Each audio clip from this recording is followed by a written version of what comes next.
Esso's long-standing sponsorship of the game of hockey has provided invaluable exposure for the brand and our business, and it allows us to interact with our customers in a stronger way in that we all have the hockey bond to tie us together. That's something that a lot of our competitors can't say. Hockey Canada is a very important institution to all Canadians. And here in Quebec, our retailers very appreciate that Esso Brands is everywhere where there is hockey. These medals, they mean a lot to me, and it brings back a lot of memories. Remember the Tim Hortons NHL Heritage Classic? Well, guess what? We're all going!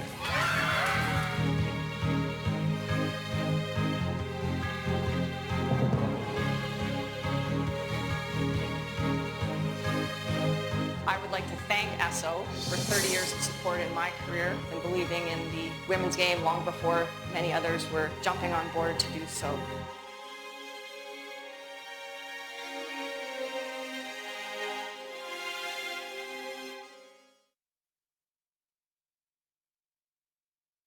Morning, everybody, and welcome to Imperial Oil's 2020 Virtual Investor Day. I'm Dave Hughes, Investor Relations at Imperial, and I'd like to thank you for joining us on our webcast this morning. I'm joined today by our management team, who you'll meet throughout the morning, and we're coming to you live from our head office at Quarry Park in Calgary. We're fortunate to have a facility here that allows us to do this together and allow for the appropriate, for us to follow all the appropriate health and safety guidelines, most notably appropriate physical distancing.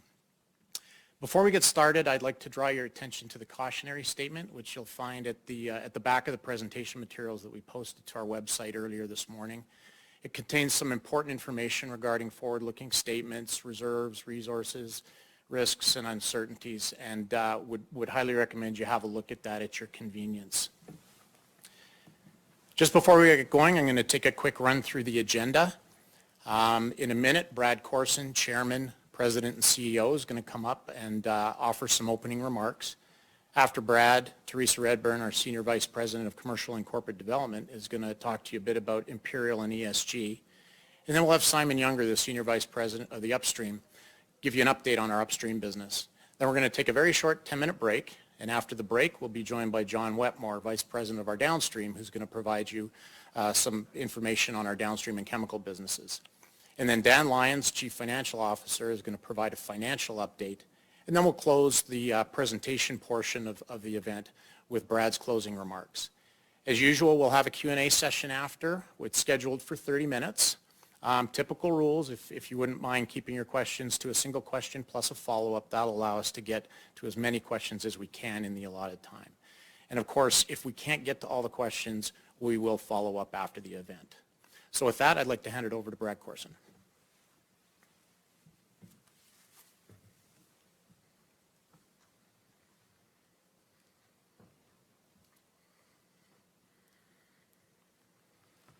Well, good morning, everyone, and let me welcome you to our 2020 Investor Day. We certainly appreciate your participation and your interest in our company. I'm really excited about today. We have the full senior management team of Imperial gathered here to talk to you about their segments of the business, and of course, we will all be available for questions at the end of our presentation. So let's get started. I'd like to kick off this year's Investor Day by talking a little bit about our history, as this year marks a significant milestone for Imperial. 140 years ago, on September 8th, 1880, 16 oil refiners in Ontario pooled their resources and created the Imperial Oil Company. At that time, Canada as a country was only 13 years old. And what started out as a company that produced mainly lamp oil, axle grease, wax, and candles has grown into a large integrated enterprise with operations and a presence across all of Canada. The journey hasn't been easy. It required grit and determination to overcome major events such as world wars, pandemics, and price collapses. It also required innovation to adjust to changing market demands, like the introduction of the horseless carriage. Competitive challenges forced us to evaluate our ways of working, including being the first company in Canada to introduce an 8-hour workday and the second to introduce a 5-day work week. In some ways, it really reminds me of what we're going through right now. We're facing a pandemic, a challenging business environment, and calls for an energy transition, all at the same time. But Imperial has a history of overcoming these challenges, as evidenced by this being our 140th anniversary. Throughout this 140 years, our people used creativity and determination to overcome obstacles. Whether it was finding a way to remove the skunky odor from kerosene, or developing processes and additives to improve gasoline and product quality, helping build Canada's largest crude transport network in only 150 days, or advancing many in situ oil sands extraction techniques, including SAGD, that are used today throughout the industry. Imperial employees have been tackling challenges head-on for well over a century and securing Canada's place as a major oil-producing nation along the way. And over the last 140 years, Imperial has delivered many firsts, including opening the first service station in Vancouver in 1907, being the first company in Canada to adopt joint industrial councils in 1918, opening the industry's first petroleum research department in 1924, and decades-long association with hockey, including sponsoring the first radio broadcast of Hockey Night in Canada and sponsoring the NHL's 3 Stars, both starting in 1936. And from a resource development perspective, Imperial discovered oil in Fort Norman, now called Norman Wells, in 1920. In Leduc in 1947, which really marked the beginning of Western Canada's oil development. And we began experimenting with extracting bitumen from the oil sands in Cold Lake in 1964. So why the focus on history? Because I believe this demonstrates the innovative and resilient spirit of Imperial and its people. The same spirit that I have come to recognize every day since joining this great organization. Our teams are also responding to calls for improved environmental performance. Imperial continues to be a leader in developing technologies that could, in some cases, reduce greenhouse gas emissions intensity up to 90% for future oil sands developments, as well as nearly 100% reduction in water use intensity. We're constantly focusing on reducing the environmental footprint for ourselves and our customers. And I want to recognize and thank all of the employees of Imperial for the last 140 years. It is their creativity, determination, and resilience that has allowed Imperial to manage through significant changes and challenges over the decades, but always coming out stronger. And I'd also like to thank our business partners and our customers who have been with us the whole way. And of course, I want to thank you as well, our investors, for continuing to believe in us. So that's the first 140 years.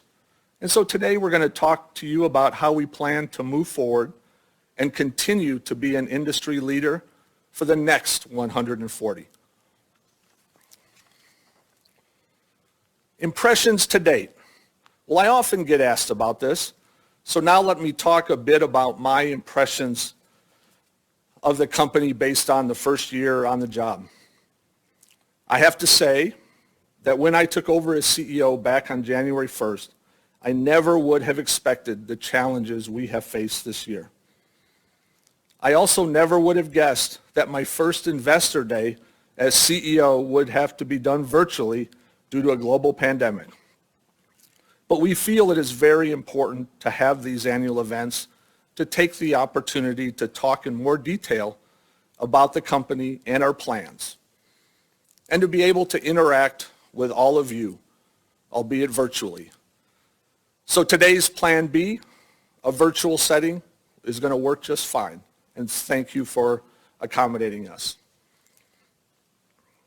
Over the last year, I've come to get to know the leadership team at Imperial quite well, and I must say, I'm super impressed. They are clearly a highly capable, committed team focused on driving performance improvement and shareholder value. In fact, they're really some of the best I have worked with over my 37-year career anywhere in the world. I'll let you make your own judgments about my performance, but I can assure you that you definitely have the A-team working for you. And those positive comments extend to the Imperial workforce as well. I can't tell you just how impressed I am with the talent and commitment of the entire organization. They have demonstrated resilience, countless sacrifices, and unwavering commitment throughout this pandemic. They are all focused on winning every day. I've also come to realize that Imperial has an enviable set of high-quality, long-life assets. These assets have significant long-term potential, and we're focused on capturing and delivering that potential. And these assets and our people are underpinned by a robust, resilient business model benefiting from its integrated nature, our innovative technologies, and powerful and highly recognized brands. That being said, I realize I don't need to point out to anyone what a strange and challenging year this has been, not just with the pandemic, but also with the market forces that have been impacted by the pandemic, as well as global crude oversupply issues. This is in addition to some of the environmental and regulatory pressures that continue to present challenges to our sector. Having said that, I'm very much looking forward to the management team spending the next 2.5 hours highlighting to you some very real successes we have had this year on the operational front, as well as the value delivered in our response to the challenges I mentioned. We also plan to spend some more time than we have in the past talking about our strategic priorities. I think that once you hear these plans, you will agree we are well positioned to drive value, whatever the future may hold. And you will see just how well placed my confidence is in the future and our ability to drive increasing value to our shareholders. So today, we're going to go in a slightly different direction than we have in the past. Our intent is to focus a bit less on our physical assets and their past performance, which I think you are all generally familiar with, but focus more on highlighting future potential. Of course, future potential needs to be founded on a solid base consisting of financial strength and resilience, high-quality, long-life assets, and a talented workforce. To that end, you will hear how all of these things are allowing us to weather the storm that is 2020 and set us up with the ability and flexibility needed to succeed in any business environment. And it starts with a continued focus on delivering shareholder value. For example, we have maintained our dividend for the last 3 quarters, not something many others can claim. We're continuing our relentless focus on improving reliability and driving down costs, particularly in the upstream, and our disciplined capital management is reflected in our approach to pursue low-cost volume growth opportunities, especially in the form of debottlenecks, really getting more out of our existing asset base. And I know you are all aware of the value our downstream business delivers, and we're committed to supporting its ongoing success through investments in enhanced logistics and continuing to grow our high-value product sales. We have built a company that is known for being resilient throughout the cycle. This resiliency is underpinned by such things as the long life, high-quality nature of our asset base and the value we derive from its integrated nature. And we continue to focus on maintaining a strong balance sheet. As a management team, we have spent a lot of time the last several months focused on shaping a strategy that really maximizes shareholder value and returning cash to shareholders. Lots of cash, I hope. And we're going to talk about our strategy and plans for the future today. We are committed to deliver winning performance versus our peers and are in the process of executing plans that do just that. Robust shareholder returns need to be supported by driving cash flow growth. We were successful in generating a healthy amount of cash in the third quarter despite the challenges the business environment has put in front of us. And we are renewing our focus on increasing our cash generating capability going forward. And again, we are completely committed to returning excess cash to our shareholders. And underpinning this is how we are working towards a lower carbon future and a pathway to net zero. We believe the Canadian industry, and in fact the country, should be especially proud of its performance in the world of ESG and really stands to be a major player in supplying the world's energy needs going forward. And more specifically, we at Imperial are very proud of our performance in this area. And we'll talk about what we as a company are doing to continue to improve our sustainability. I do want to take a moment now to talk about how Imperial has responded to and really continues to respond to the global pandemic we are all facing. First, let me take the opportunity to once again recognize our workforce. Back in March, at the outset of the pandemic, I, of course, was still relatively new to Imperial. And from initial interactions, I knew Imperial had a great team. But what I have seen since March is nothing short of outstanding and has only reinforced that sentiment. Many members of our workforce continued to come to our sites during the pandemic, ensuring our operations could run safely. They have shown creativity in working through challenges, and they have demonstrated an immense amount of care for each other and our communities. And others, of course, worked remotely, very quickly adopting the technology solutions that allowed them to adapt to this new normal. I am incredibly thankful to the entire Imperial team and quite proud to be a part of it. In March, while we saw a significant decrease in demand for our fuel products, we take great pride in knowing that we were able to continue to reliably provide the fuel that Canadians continued to need, keeping people moving and getting products to stores and homes, and of course, essential services.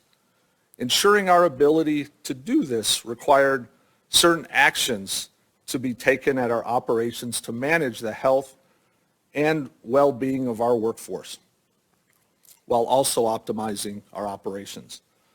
For example, we were able to quickly adjust our turnarounds to respond to the decreased demand.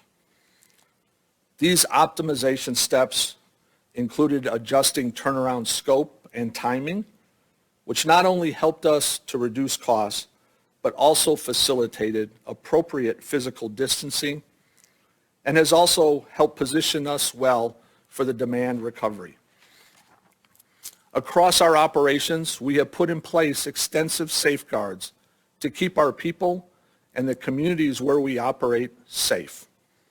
This includes temperature screening, mandatory face coverings, enhanced cleaning, physical distancing, working from home, and much, much more. Our workforce has adjusted to working in this new normal, and we have seen that these measures have helped keep our people safe and prevent the spread of the virus within our facilities. Technology has played a large role in ensuring our ability to manage through this. Almost overnight, our IT teams implemented collaboration tools that allowed us to connect while distanced. We were able to set up a remote control center for Curl here in Calgary at our Calgary campus and have been using drone technology for inspections, all reducing the need for people to be together in tight spaces. And of course, as many of you can relate, we shifted heavily to virtual meetings as a way of staying connected, not just internally, but with our external stakeholders as well. The best part about these technology solutions that we have deployed is they will continue to be used long after the pandemic is over. We knew it before COVID-19, but this has reinforced just how important digital technologies will be in our business, not just now, but in the future. And finally, we have continued to support the communities where we operate during these challenging times. I believe good corporate citizens are there in the good times and the bad. I have previously discussed our Healthcare Heroes campaign, which provided $2 million in free fuel vouchers to frontline healthcare workers. And we also donated 60 tons of isopropyl alcohol when there was a scarcity, and we also supported our employees giving through their impact program. In October, just recently, we also announced a new campaign called Fuel What Matters, where for every download of our Speed Pass app between October 14th and the 28th, we donated $5 to mental health organizations across Canada, totaling $140,000 in honor of Imperial's 140th anniversary this year. We may not know how long we will need to manage through this pandemic, but the past 9 months have shown that Imperial and our people are more than capable of not just working within the restrictions introduced by COVID-19, but positioning us to succeed and capture opportunities through the recovery.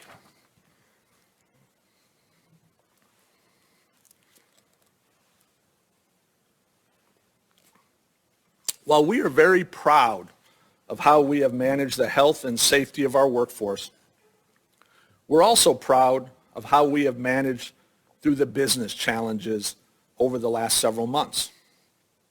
We talk a lot about the resilience of Imperial and our ability to manage through the business cycles.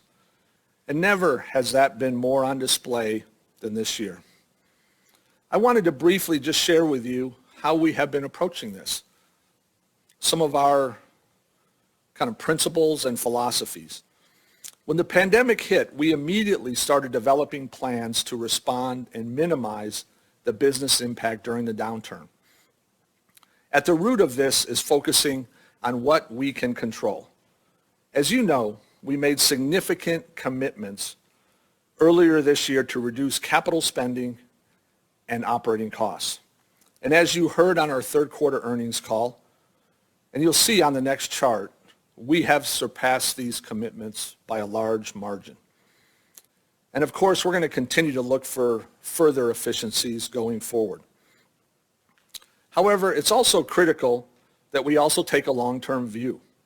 We are in a sector characterized by long life, low decline assets, and are focused on ensuring that the cash conservation measures that we are taking do not jeopardize the long-term health of our business.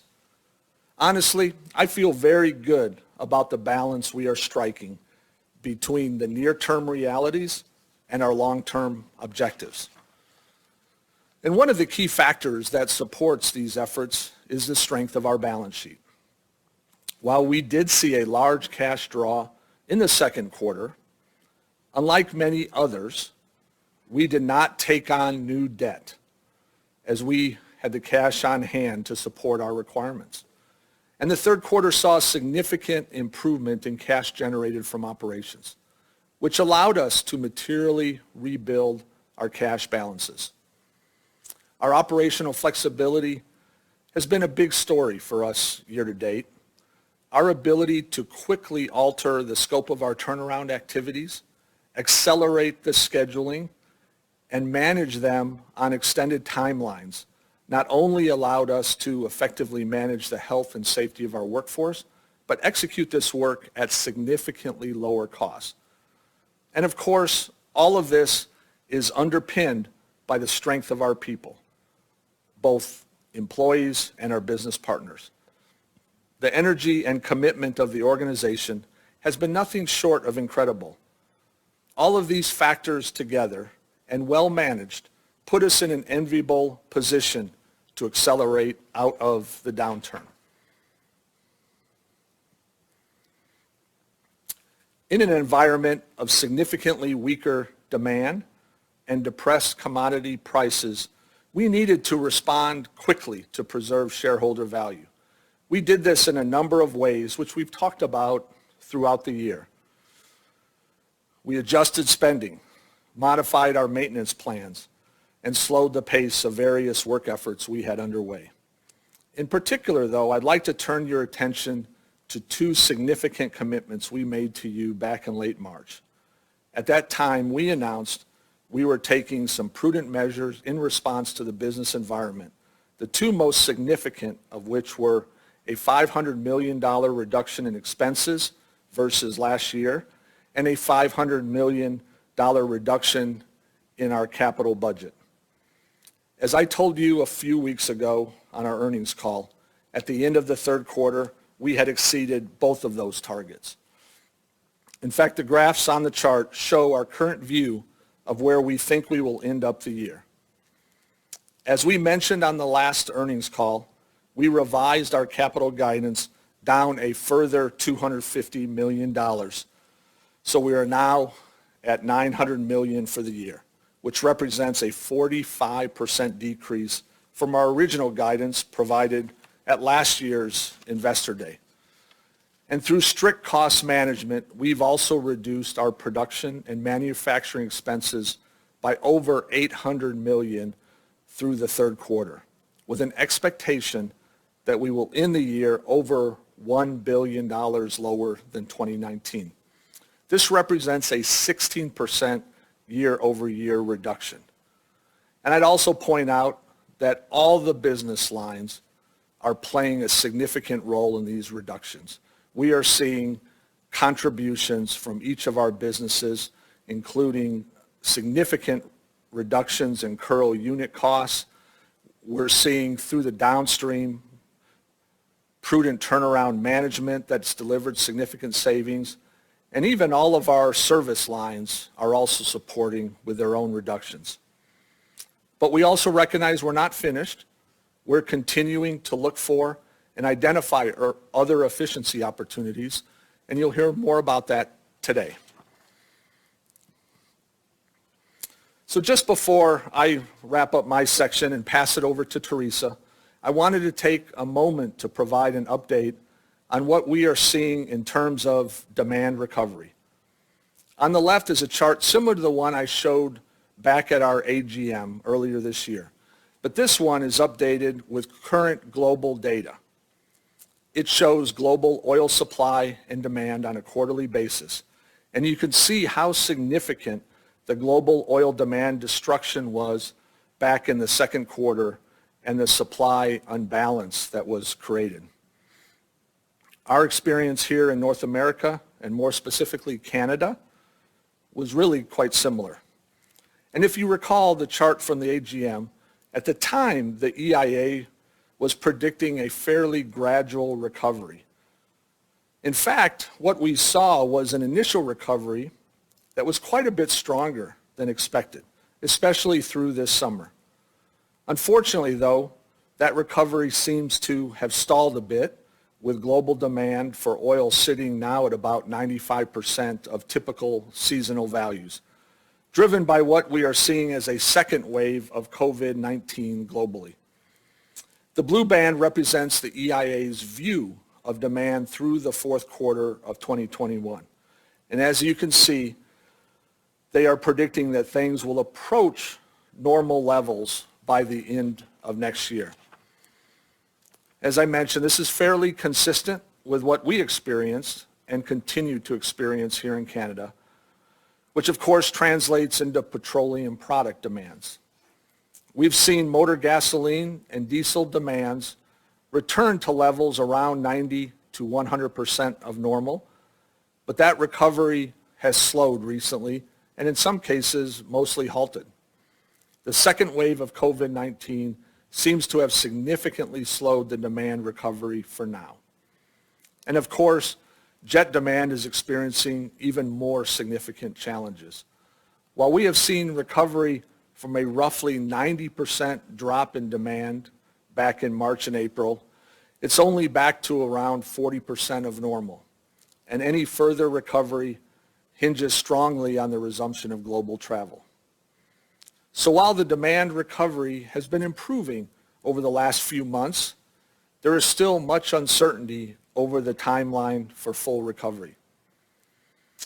So with that, I'm going to pause here and I'm going to hand over to Teresa Redburn, who will talk about the importance of energy and really how that relates to our strong ESG performance. Thank you.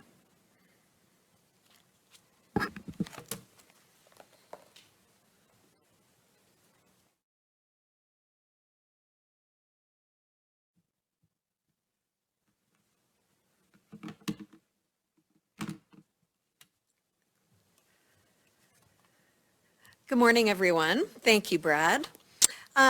We'll start with a brief summary of what I hope you will see throughout our discussion today. And,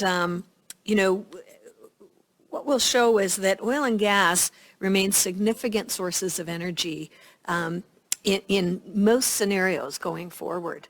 And Canada is first among some of the top global oil and gas producers. Imperial continues to be a leader in the oil and gas industry with an exciting suite of new technologies to support pathways to net zero, along with our strong social commitment and contribution to local communities. And, pulling this all together, real value comes when we can integrate these three areas: environmental, social, and economic, and deliver real value to shareholders. So we'll start with a view of oil and gas supply and demand. And the chart on the left is an IEA chart that looks at two scenarios going forward to 2020. The STEPS scenario, which is the stated policies of most countries, and then the SDS scenario, which is the Sustainable Development or 2-degree scenario. And you'll see in both of those scenarios, looking out to 2040, certainly renewables and biofuels grow significantly. Coal decreases, as you would expect, but oil and gas remain a significant component of the energy mix, about 54% in the STEPS scenario and about 46% in the SDS scenario. And then turning to the right is more of a hypothetical example, but what happens to oil supply and specifically if in the absence of any investment. Now, obviously, that's not a realistic case, but certainly this year we've seen a decline of about 30% in investment in the industry. So, the chart there shows the natural decline in oil, which is about 7% a year. And the STEPS and SDS volumes in 2040.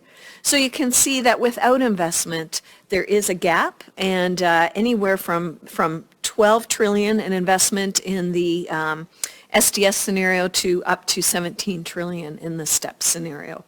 So that creates an opportunity for the industry.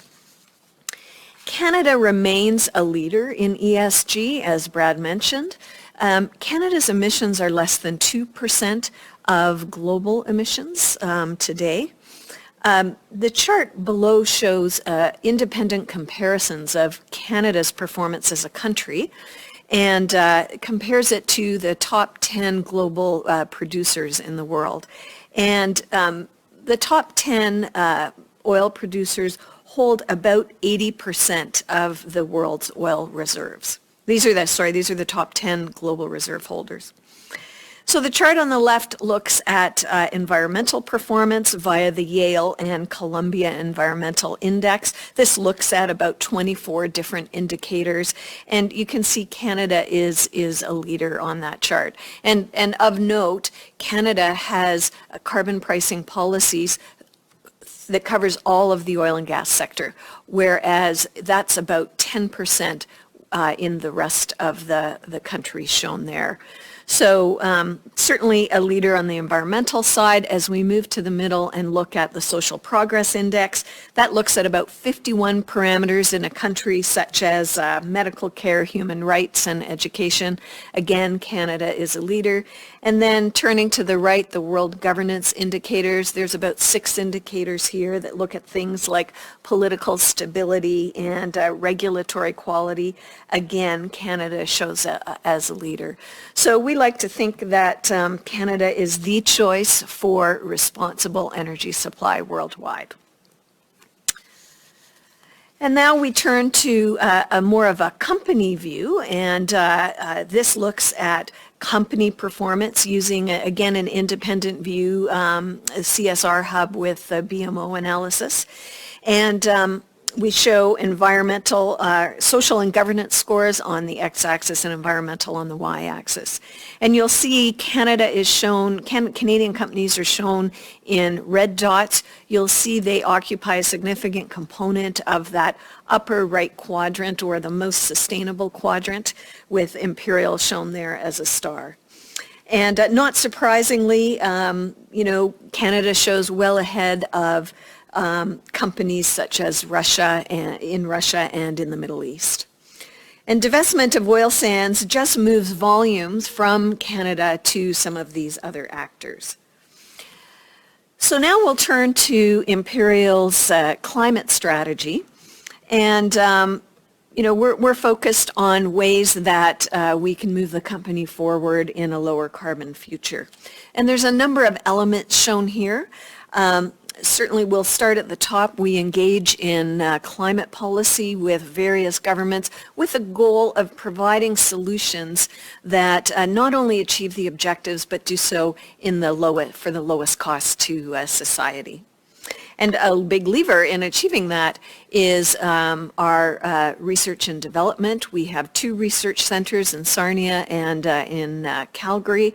And that's our own proprietary research, but we also benefit from our relationship with ExxonMobil and their worldwide research. And also we do a number of collaborations with others in industry through organizations such as COSIA and CRIN. We set goals and targets, and we're working on pathways to net zero. We are also actively doing things to mitigate emissions in our operations today, as well as providing customers with solutions to reduce their emissions. We've enhanced our disclosures guided by international frameworks such as TCFD, and all of this again comes together to maximize returns to shareholders. So now we'll turn to oil sands emissions in particular and greenhouse gas intensity.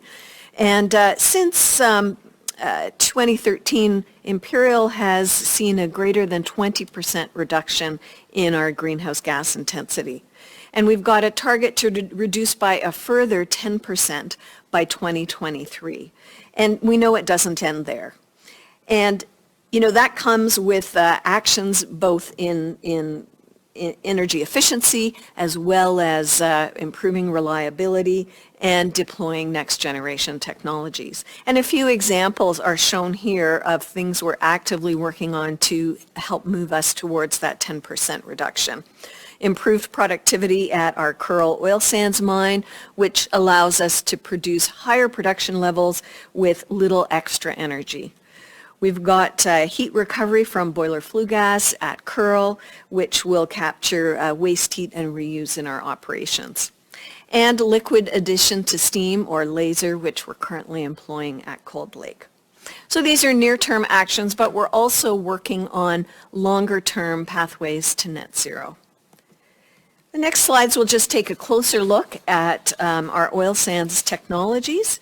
And we feel that we're very competitive with our technologies. And the chart on the lower left shows the Curl PFT or paraffinic froth treatment at technology at our Curl mine, and how it compares to the global and U.S. average.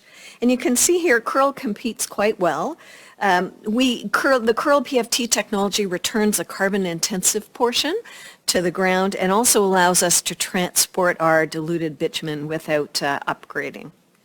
And then turning to the right shows a number of Imperial technologies that will lead to even greater step change improvements as we go forward. A lot of acronyms here. CSS is cyclic steam. Laser, I mentioned earlier, we're deploying that at our Cold Lake operation today. Then as we move further to the right, SA-SAGD, solvent-assisted SAGD. EBERT is enhanced bitumen recovery technology, and CSP is cyclic solvent process. So you can see the step change improvement that these Imperial technologies will deliver. I just might mention our cyclic solvent process, as Brad mentioned earlier, has the potential when applied to deliver an up to 90% reduction in greenhouse gas intensity and corresponding reduction in water use. And what it can also do is unlock lower quality reservoirs and do so in a more capitally efficient way because we don't have the steam infrastructure. So kind of coming together to improve returns, kind of a triple win. Now, as we move forward, looking to the future, we show our technology suite here, and by no means is this complete, but certainly a number of examples. We've got both short-term, medium-term, and long-term. And currently in our operations today, we've got cogeneration, 600 megawatts, which is the equivalent of taking 166,000 cars off the road for a year. We've got renewable fuels through our SO products today. We launched, with other partners, IRIS, a satellite in September to help us monitor methane emissions. We've got laser, as I mentioned already, at our Cold Lake operation, and underway the boiler flue gas at Curl, as well as SA-SAGD that we plan to deploy at our Grand Rapids expansion. Then moving over to the medium term, we've got a number of technologies, some of which I mentioned earlier, but in addition, we've got ELP, our enhanced late life process, and non-condensable gas. These ones combined with the laser example are all technologies that we can apply to our existing assets. And then I mentioned EBERT and CSP, and those technologies and SA-SAGD are technologies we can apply to new developments. So a really broad suite of options. Then in the medium term, we also show carbon capture and sequestration. ExxonMobil has been in this area for over 30 years. In fact, they've captured more CO2 since 1970 than any other company. So we can benefit from their expertise as we look to apply these technologies here in Canada. And interestingly, when you use these technologies and you could apply economically carbon capture and sequestration, there's the possibility of seeing incremental production at net zero emissions. So that's very exciting going forward. Longer term, early days for these examples shown here, but a number of technologies. ExxonMobil is very involved in a number of these areas worldwide, so we're evaluating these in partnership with them, and as well some other technologies we are working more locally here through collaborations with COSIA and CRIN and others. And there's a number of ways to apply these as we look at pathways to net zero. And key considerations will be what can the technology deliver in terms of greenhouse gas reductions? Can it be applied cost effectively? What are the government policies that we need to align with? And then, most importantly, bringing it all together to deliver shareholder returns. Now, the next page covers sort of the E of ES&G. The social space is very important, and Imperial has had this on its priority list for many, many years. We've built long-term relationships with those in our communities, both our local communities and Indigenous communities. And most importantly, it's working together to build sustainable economic development. And that can come in a variety of ways. Jobs within our company, as well as contracting with businesses in these communities to develop jobs there and allow the communities to flourish. In fact, we've been awarded the Canadian Centre for Diversity and Inclusion Employer Initiative of the Year Award for our model for working with Indigenous communities. In fact, we've spent over $3 billion since 2008 with Indigenous businesses. Imperial has also been recognized overall as one of Canada's top 100 employers, recognized for our benefits programs, employee development and training, and our community involvement. And the chart on the right shows our continued industry-leading safety performance. So these areas are very important to us. They have been for years and will continue in the years to come. Lastly, the G element of ES&G, and our board is very involved, as you can imagine, in this space. The chart on the right shows our climate risk management elements, and it's very integrated into all our managing processes at Imperial. The board, it reviews our climate strategy and the various elements, and the board's supported by two committees. One, the Public Policy and Corporate Responsibility Committee, that reviews climate, other EH&S elements in the areas of policy, risk, and our plans to go forward. And the Community Collaboration and Engagement Committee, which looks at our social relationships, as I just discussed. And the focus here is on high-quality ESG opportunities that are economic and drive real shareholder value. And lastly, in recent years, we've enhanced our disclosures. You'll be able to see on our website the energy and carbon summary, as well as our sustainability report. And these are guided by the international frameworks such as TCFD, the Task Force on Climate-Related Disclosure, UN Sustainable Development Goals, among others. So all of this comes together, hopefully for, what we call a triple win. Sustainability at Imperial is not about checking boxes. It's really about value creation in a competitive marketplace where we can improve ESG performance in a way that's profitable for our shareholders. So reducing environmental performance, capitally efficient projects, and sustainable development in local communities. We like to think of it as a triple win. So with that, I'll conclude the ESG section and turn it over to Simon Younger, our Senior Vice President of the Upstream, to cover the upstream discussion. Thank you.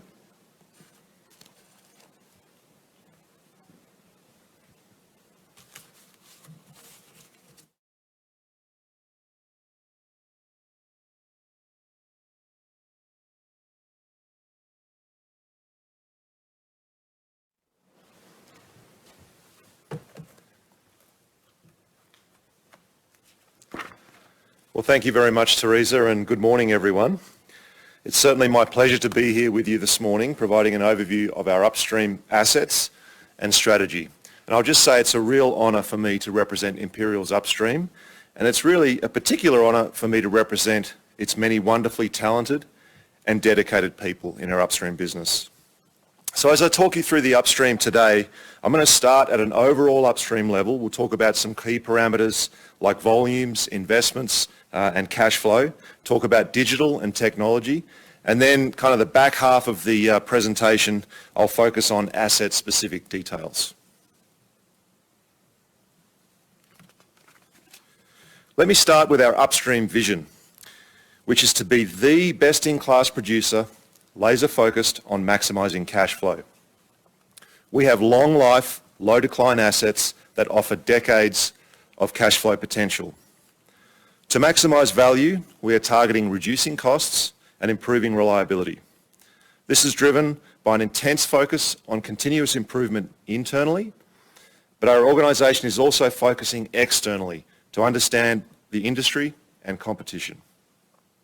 Our objective is to emerge from the current downturn stronger than ever, and our organisation is laser focused on getting to industry leading.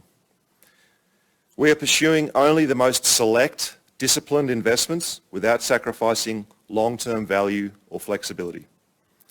We continue to see enormous potential in digital and research.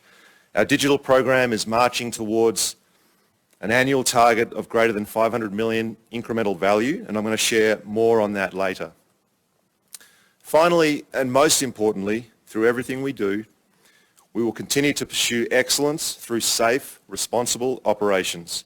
And as Teresa alluded to, we aim to be a highly valued partner in the communities where we work, operate, and live. As Brad has already discussed, 2020 has been a very challenging year for our business. Despite the external impacts, our team has not only been able to remain focused on day-to-day operations, we have been able to improve our safety performance, and we are on track to deliver a year where fewer people have been hurt in our workplaces than ever before. And we're also very proud of the fact that we were able to safely assure the continuity of our business amidst the pandemic. The top left chart here shows the benefit of our rapid actions to reduce spending. As you can see, we've been able to reduce our spending by $1.4 billion versus 2019. Our operating expenses are down greater than 15%, and capital investments have been reduced by more than 50%. Deliberate action, such as adjusting the Curl and Syncrude turnarounds, enabled significant savings in our upstream business. But better still, more than half of the production and manufacturing savings achieved represent structural cost savings that have been accelerated and will be sustained.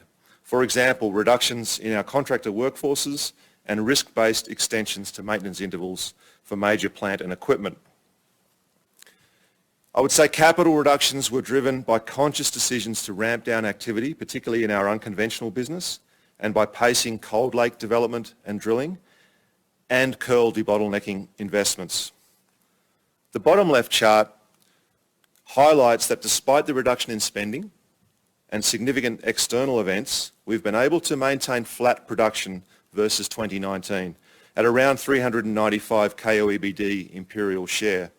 And that includes Curl at 220 KBD gross and Cold Lake at 135 KBD, consistent with updates we've provided earlier in the year. This year has caused us to rethink many things in a very short amount of time, not least of which is how we can leverage technology to enable production. As Brad has already mentioned, at Curl we reduced our on-site staff and contractors to the bare minimum through leveraging our remote operations centre in our Quarry Park offices. We expanded autonomous haul and we maximised remote technical support. Not only did these examples prove out new ways to work, they also gave us unique insights in how we can drive cost out of our business. Next, I'd like to emphasise our high-quality, long-life, low-decline asset base.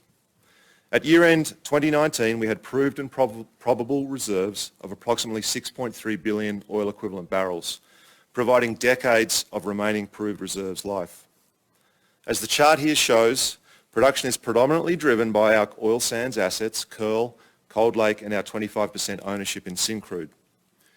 We expect production of around 415 KOEBD in 2021, an increase of 20 KOEBD from 2020. Liquids production will be up around 25 KBD, driven by growth through performance and reliability at Curl and Syncrude. And this is partially offset by decline in natural gas production of around 5 KOEBD driven by a reduction in our unconventional business. We expect to grow production 12% through 25. Kearl drives this growth in the near term through continued improvements in productivity, reliability and debottlenecking. Syncrude continues to grow through reliability improvement and enhancements such as the interconnect pipeline. And Cold Lake sees growth later in the period, driven by the timing of production sustainment activities. Now let's talk about cash flow. We have a determined focus on improving the cash generation potential of our upstream business and improving resilience to lower prices. As shown in the chart, in 2015 to 2016, our assets generated around $300 million of cash from operating activities annually. In that period, Kearl was going through its ramp-up phase where production was about 60 kbd below that of 2020. As you can see, in 2017 to 2019, stronger volumes and prices led to cash generation of around $1.5 billion annually. Now, as we know, 2020 is a historically difficult year due to the collapse in pricing, but efforts to reduce spending means we will finish this year generating positive cash in the upstream more than in the 2015 to 2016 period shown despite lower prices. And you'll note the WTI and WCS markers and scenarios in the table below the chart in US dollars. Across the forward-looking 21 to 2025 period, at a $50 WTI price scenario, we estimate annual cash from operating activities in the range of $1.8 billion. And as you can see, this is considerably stronger than the 2017 to 2019 average, despite lower price if you compare the $37 WCS assumption at $50 WTI, shown in the table, against the $41 actual WCS price average across 2017 to 2019. Now, this improvement is driven by Kearl, where volumes growth is being delivered at a lower cost, making an increasingly meaningful impact to upstream cash generation, as well as incremental improvements in our other assets. Similarly, as shown by the $40 scenario indicated with the red bar on the chart, you can see significantly strengthened cash flow at this lower price scenario when comparing against prior periods. And at a price scenario of $60 WTI, you can see the upside. Over the upcoming slides, I will explain with specific examples how our assets are positioned to generate significantly more value than the past 5 years.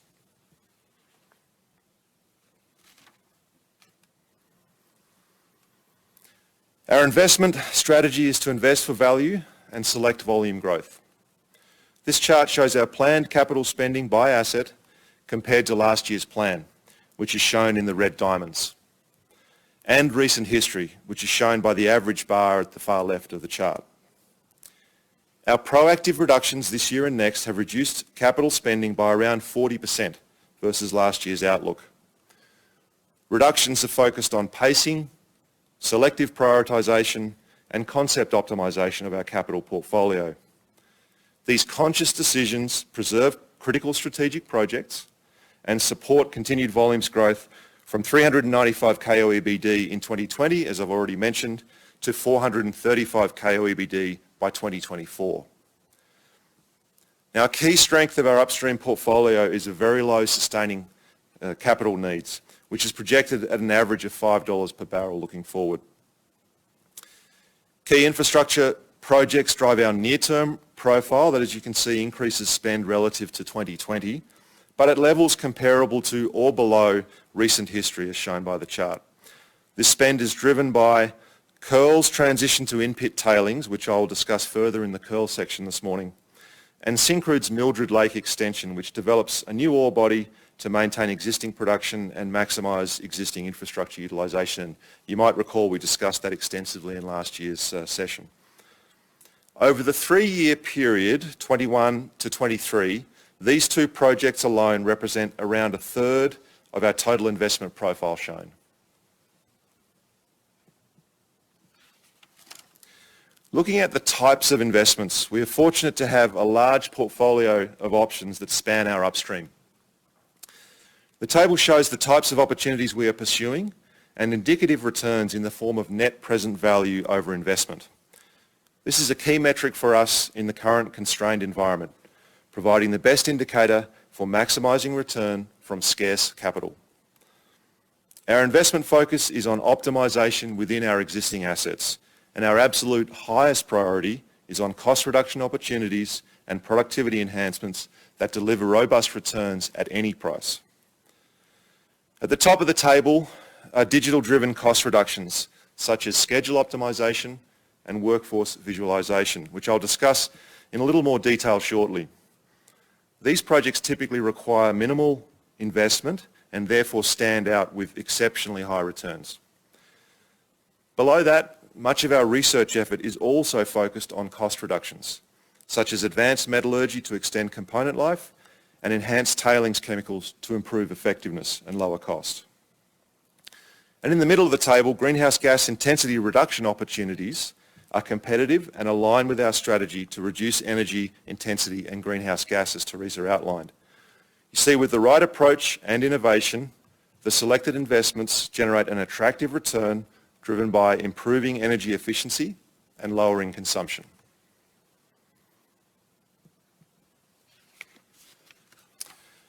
Okay, next I want to talk to you about our exciting efforts to accelerate innovation and modernisation in our business with a big focus on digital. We continue to see enormous scope for value creation here. We started our journey in 2017, and at that time we saw potential for $500 million per year of incremental value. We've already realised $150 million of that value, and I'm going to share examples in a moment. And we now see potential that exceeds our original target. We evaluate our digital projects under the lens of three key principles. They must be capitally efficient, have a very fast payback, and think months, not years. And the way we deploy the technology must be flexible and mesh with our existing operations. To enable this, we initially focused on our team, which has grown to over 30 people, incorporating data scientists, business advisors, and software developers. And the digital foundation, connecting equipment, assets, and people. We've now completed over 15 projects, predominantly reducing cost structure and improving the reliability of our operations, driving value that will continue to be realised year over year. And this is only the tip of the iceberg. Over the coming years, we plan to generate much more value, as you can see on the chart. We'll continue to pursue cost and reliability improvements, but we'll also use advanced analytics to maximise our recovery, provide useful data which will enable better decision making. And we'll digitise our workforce, simplifying how we complete daily tasks and enhance the protections that keep our workers safe. And here are some of the examples. I'll work through these from left to right, starting at the top. We continue to develop our autonomous haul fleet. We see growing productivity improvements here and cost efficiencies of $1 a barrel at Curl. This year we successfully transitioned the fleet from waste movement to ore, and in so doing we've pioneered the first ever 797 haul trucks to dump ore into a crusher. We developed a digital workforce visualisation tool that matches supply and demand for craft labour. That's enabled savings of greater than $50 million annually at Curl. Similarly, we're applying algorithms to maintenance scheduling software to generate optimised plans for over 40 trades and greater than 50,000 tasks per week. And this is delivering greater than $15 million in annual value and growing as we expand its application. Some initiatives involve creating apps to eliminate paper processes. We've quickly adapted a tool developed actually in our refineries which geotags scaffolds across Curl. We now manage 2,000 scaffolds with 85% fewer resources than before. Leveraging big data analytics, we've been able to significantly improve shovel operations. Using the heat map displayed in their cabs, as shown here, our operators are able to optimise their spacing to the dig face, leading to a 4% increase in shovel productivity. And in the final example, machine learning algorithms have enabled us to optimise steam deployment at Cold Lake. And as a result, we're able to produce more bitumen for the same amount of steam, generating significant value uplift. Looking ahead, we're piloting several technologies which show promising initial results, and we would expect to proceed to deployment in the near future. Brad's already mentioned it, but using drones for internal vessel inspections avoids large amounts of scaffolding and simplifies vessel preparation. We're seeing savings of over $1 million for each inspection and expect multiple applications of this technology. Using advanced laser scanning and drone imagery, we have created a digital twin of the Curl plant with accurate measurements to within 3 millimetres for the entire plant. We expect to use this technology to enable remote maintenance planning, engineering design, and QA checks, just to name a few. As I said, we will continue to expand the use of advanced data-driven analytics, just like the successful approach used for the Curl shovel productivity improvements. The image shown here on the top right is a tool for visualizing slurry system run hours, which enables better condition-based predictions for line rotations and replacements. We're testing a pilot at Cold Lake which provides a visual aid to identify high priority areas, optimise travel routes, and ultimately enable visit by exception to our well pads there. We are piloting the use of machine learning algorithms to optimise our control parameters to reduce commodity consumption. This has the potential to deliver significant value through optimising chemicals usage, energy consumption, and diluent usage, all of which represent very substantial input costs to our business.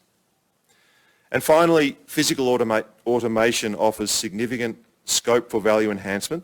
This photo shows an example of an automated fueling that we plan to pilot next year.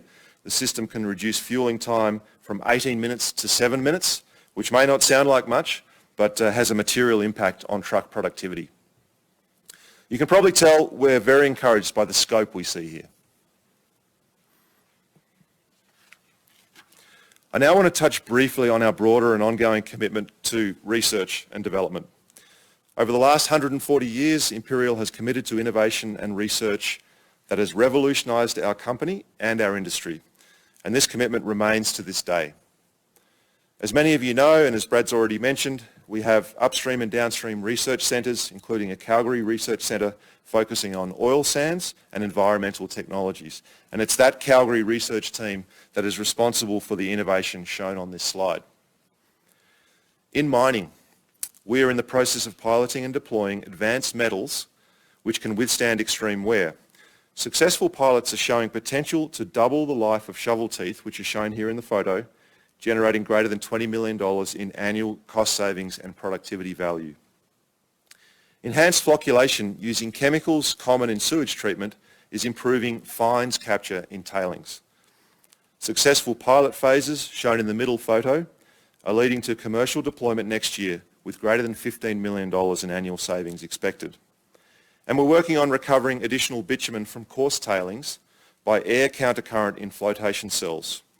Laboratory testing is encouraging, and we believe up to 10 kbd of lost bitumen can be recovered at Curl. And at Cold Lake, we continue to develop our suite of advanced solvent technologies to improve recovery and reduce greenhouse gas, and we are planning 2 very low-cost pilots in the near term for our steam flood operations. Enhanced late-life process, as Teresa mentioned, will replace steam with butane in late-life steam flood fields, with the aim of reducing greenhouse gas and water use intensity.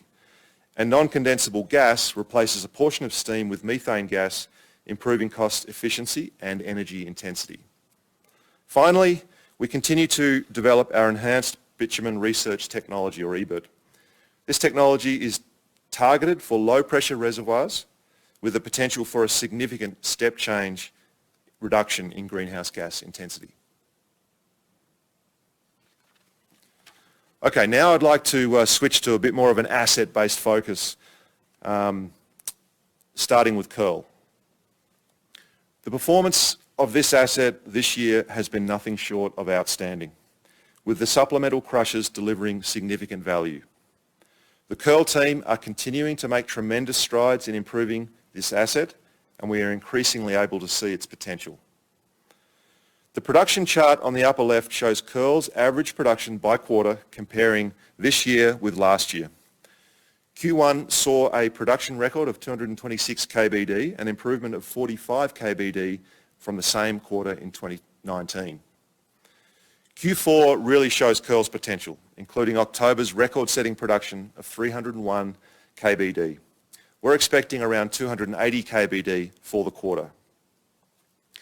The second and third quarters reflect the impact of positively responding to market conditions, particularly in adjusting turnaround plans, and of course the impact of the IPL diluent pipeline outage. This outstanding performance at Curl has been driven by a number of factors. We've improved plant availability, achieved through years of reliability focus and enhancements. You'll see greater than 85% in 2020, and in 2016 this was at 60%. This year bitumen recovery has improved 2%, adding around 4 KBD, in large part due to the improved stability of the plant. And the supplemental crushers avoided 30 KBD of downtime. The lower left chart shows the corresponding unit production and manufacturing expenses, demonstrating a strongly improving trend. We've spoken in the past about Curl's US $20 per barrel target, and I'm very pleased to provide you with an update on our progress with respect to that target. Our focus on driving down costs, unit cost in particular, has been relentless. Curl's year-to-date unit cost is around $21 a barrel, down from around $28 a barrel full year 2019. The third quarter averaged around $20 a barrel, and we saw performance below that level in October. We are now firmly focused on achieving unit costs of better than $20 per barrel in future years. With such a strong finish to 2020, I'd like to reflect on how far we've come with Curl and where we see it going in the coming years. From initial startup in 2013, we persevered through a very challenging ramp-up period and eventually achieved stable operations. The key message here is that we are now truly in the optimization phase, where we are applying a disciplined manufacturing mindset to extract every drop of value from this asset. Keys to the success of this journey have been a relentless focus on addressing bad actors to improve reliability. We've implemented process upgrades, for example, in extraction and froth treatment to improve performance and extend runtime. This year demonstrated the transformational benefits of the supplemental crushers, and finally, our mine fleet has improved significantly, with haul trucks and shovels now at or exceeding industry best in class, utilization. Next year, we see potential, as it says on the chart, for 255 KBD gross, which is 10 KBD ahead of last year's outlook, at around $20 per barrel, also ahead of our prior view. We have a clear pathway to 280,000 barrels a day from Curl, annual average. The key enablers of that are transitioning to only one major turnaround per year, which will start in 2022, completing debottlenecking projects, mining the most valuable ore, installing secondary recovery facilities to enhance recovery performance, as I've already mentioned in the technology discussion, and applying digital solutions that I've discussed extensively already also. We are confident that 280 KBD and above is a very achievable goal for Curl in the coming years, and we are also focused on achieving this in the most cost-effective and profitable way. So a brief update on autonomous haul. We've been working on this since 2017 and are now up to 22 ultra-class sized trucks, haul trucks converted, with 25 trucks planned by year end. These Caterpillar 797s are the first haul trucks of this size globally, hauling in ore, and have been setting multiple material movement records for us. This technology works at Curl, and it's a big part of the operations future. As we've added autonomous trucks to our fleet, the northwest portion of the mine is now fully automated. We see a cost efficiency prize of $1 a barrel through increased truck utilization with no breaks or shift handover, reduced staffing, and improved productivity through more consistent speeds, computer-optimized passing and maneuvers, reduced maintenance, and reduced tyre wear. We're targeting having the entire haul truck fleet fully autonomous in 2023. Before we leave Curl, I just wanted to briefly discuss our upcoming in-pit tailings project, which is the next major sustaining capital infrastructure project upcoming, and I mentioned in our investment profile discussion. Now, as part of mining operations, tailings are byproducts of processing and are stored in specialised containment facilities. As the external tailings area, which is in the northeast portion of the lease, as you can see, reaches capacity, development plans have always called for adding tailings infrastructure in step with the mine by 2023. This method uses mined-out pits to store tailings, minimising footprint and land disturbance. And this industry-standard approach is also the safest and most cost-effective. The project is locking in costs and pricing in the current market to gain cost competitiveness and also certainty, using a similar project model as we adopted for the successful supplemental crusher project just completed at the beginning of this year. We're applying lessons learned and leveraging the global project management expertise of ExxonMobil, just as we did for the crushers. Finally, the project has been benchmarked against a variety of local oil sands tailings projects and is schedule and cost competitive. Now, before I leave Curl, I just want to reiterate, we see a very bright future for Curl in the coming years. As I've outlined, production and reliability have been increasing and unit cash costs have been improving ahead of schedule. Multiple activities are underway to unlock further value. We are excited and enthusiastic about the improving financial and operating results and the clear pathway to 280 KBD. Okay, now I'd like to take a few minutes to talk about Cold Lake.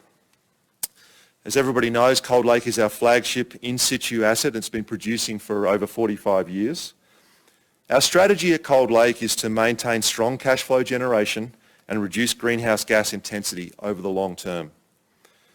Cold Lake delivers resilient cash generation through the business cycle. If you think about the upstream cash from operations I shared in an earlier chart, Cold Lake is delivering positive cash in 2020, and over the 2015 to 2019 historical period that we discussed, of our upstream assets, Cold Lake contributes the strongest annual cash flow from operations by far. In 2020, just as in other parts of our business, we've taken steps to reduce spending. Capital spending, including the rate and scope of drilling and pad programs, has been paced as we look to balance near-term cash flow and maximise the asset's long-term value. And we've maintained unit cost flat versus 2019, despite slightly lower production at around 135 KBD this year, as I've already mentioned. We are focused on maximising base performance, optimising our flowing wells, and maximising reliability. We also see huge and ongoing potential in the digital initiatives I spoke about earlier to deliver cost savings and productivity improvements for Cold Lake. I expect volumes in the near term to be around 130 KBD, reflecting some of the pacing that I've already discussed, and to be 140 KBD and above by 2024. Now, our long-term strategy at Cold Lake reflects the decades of remaining production and the keys to maximising value, which are maintaining optimum utilisation of our existing infrastructure. New production will be drilled and brought online, prioritised based on value, and that's linked to oil to steam efficiency. And finally, as you can see in the bottom left chart, we will continue to transition towards solvent technologies to improve energy efficiency and reduce greenhouse gas intensity. As outlined in this asset strategy, we are selectively investing in Cold Lake to maintain strong cash flow generation. This page highlights some of the key investments that deliver volumes nearer term and bring production to 140 KBD by 2024. You'll also recognise different technologies matched to different stages of the resource being developed and reflecting the transition towards solvent technologies. But first, infill drilling. It's been our ongoing volumes replenishment activity to offset natural decline of around 7% a year at Cold Lake. This year's program involved drilling 3 infill pads in the Mohican part of the field with 26 wells contributing for 8 KBD of production. We have a large inventory of additional pad programs to draw upon, providing flexibility to manage production and capital. We did make some choices this year to not drill all of the pads in the Mohican program. Second, Makesis Laser is the next deployment of commercially proven solvent technology. With laser, a low concentration solvent steam mixture is injected into CSS wells, improving productivity. The project is nearly complete and we expect to begin solvent injection next month. At its peak, Makesis Laser will contribute 11 KBD of production. Lastly, Grand Rapids Phase 1 will be industry's first ever solvent-assisted SAGD operation and a new frontier for Cold Lake. As we shared last year, this development accesses a new production reservoir versus Cold Lake's current wells.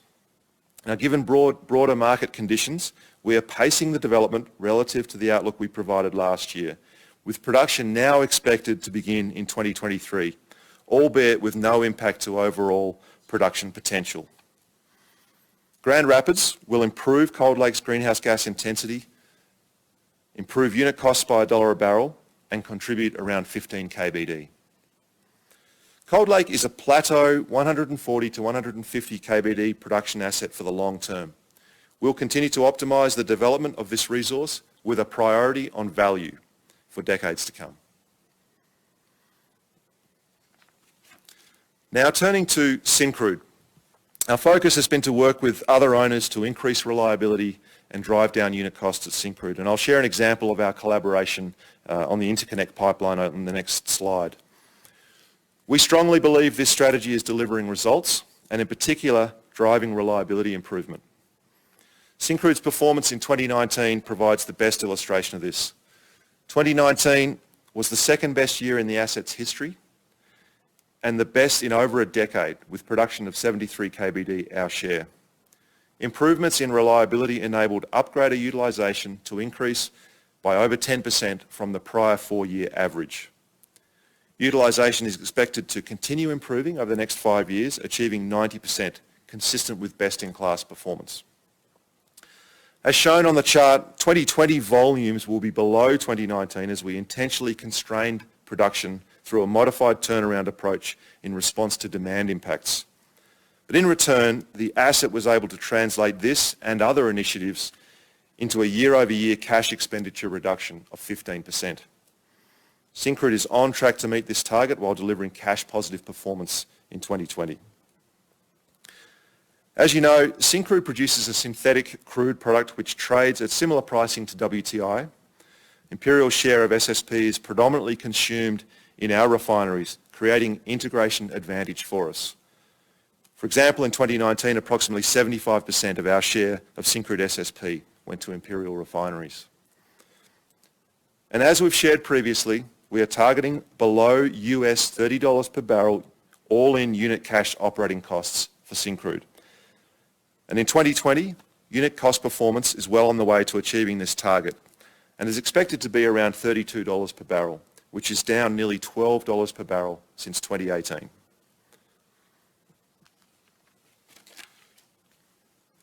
Today's presentation provides the opportunity for a timely update on the interconnect pipeline project at Syncrude. And this project is currently in commissioning and is expected to be ready for service by year-end. This project creates value through enhanced integration between the owner's assets. Integration with Suncor's assets enables greater overall utilisation at Syncrude, generating incremental value for all owners. The schematic on the left here shows the simplified process with the 2 additional pipelines, one for bitumen imports and exports and another for light sour. Importing and exporting these products during turnarounds allows Syncrude to continue to use equipment that remains in service while performing maintenance on out-of-service equipment. Most of the value will be generated based on planned utilisation of these interconnects, but there's also additional potential upside from imports and exports during unplanned events. Based on planned utilisation in 2021, we anticipate incremental sales volumes in the range of 1 to 3 KBD Imperial share as a result of these investments. I want to close by emphasising the collaboration and synergy potential at Syncrude, and we've talked about this in the past, including last year. With consolidation to 4 owners and 80% of that ownership held by 2 companies that have oil sands mining experience, namely ourselves and Suncor, and with all owners having oil and gas industry experience, the collaboration potential is significantly amplified. We continue to work on transitioning the provision of business services from Imperial to Suncor, as we outlined last year, and this transition is progressing very well. This continues to make the best sense given Suncor's ownership and also their proximity to the asset. I'd also tell you the owner group continues to work very hard on finding additional synergies and additional ways to drive performance improvement and value at Syncrude, and we are making excellent progress.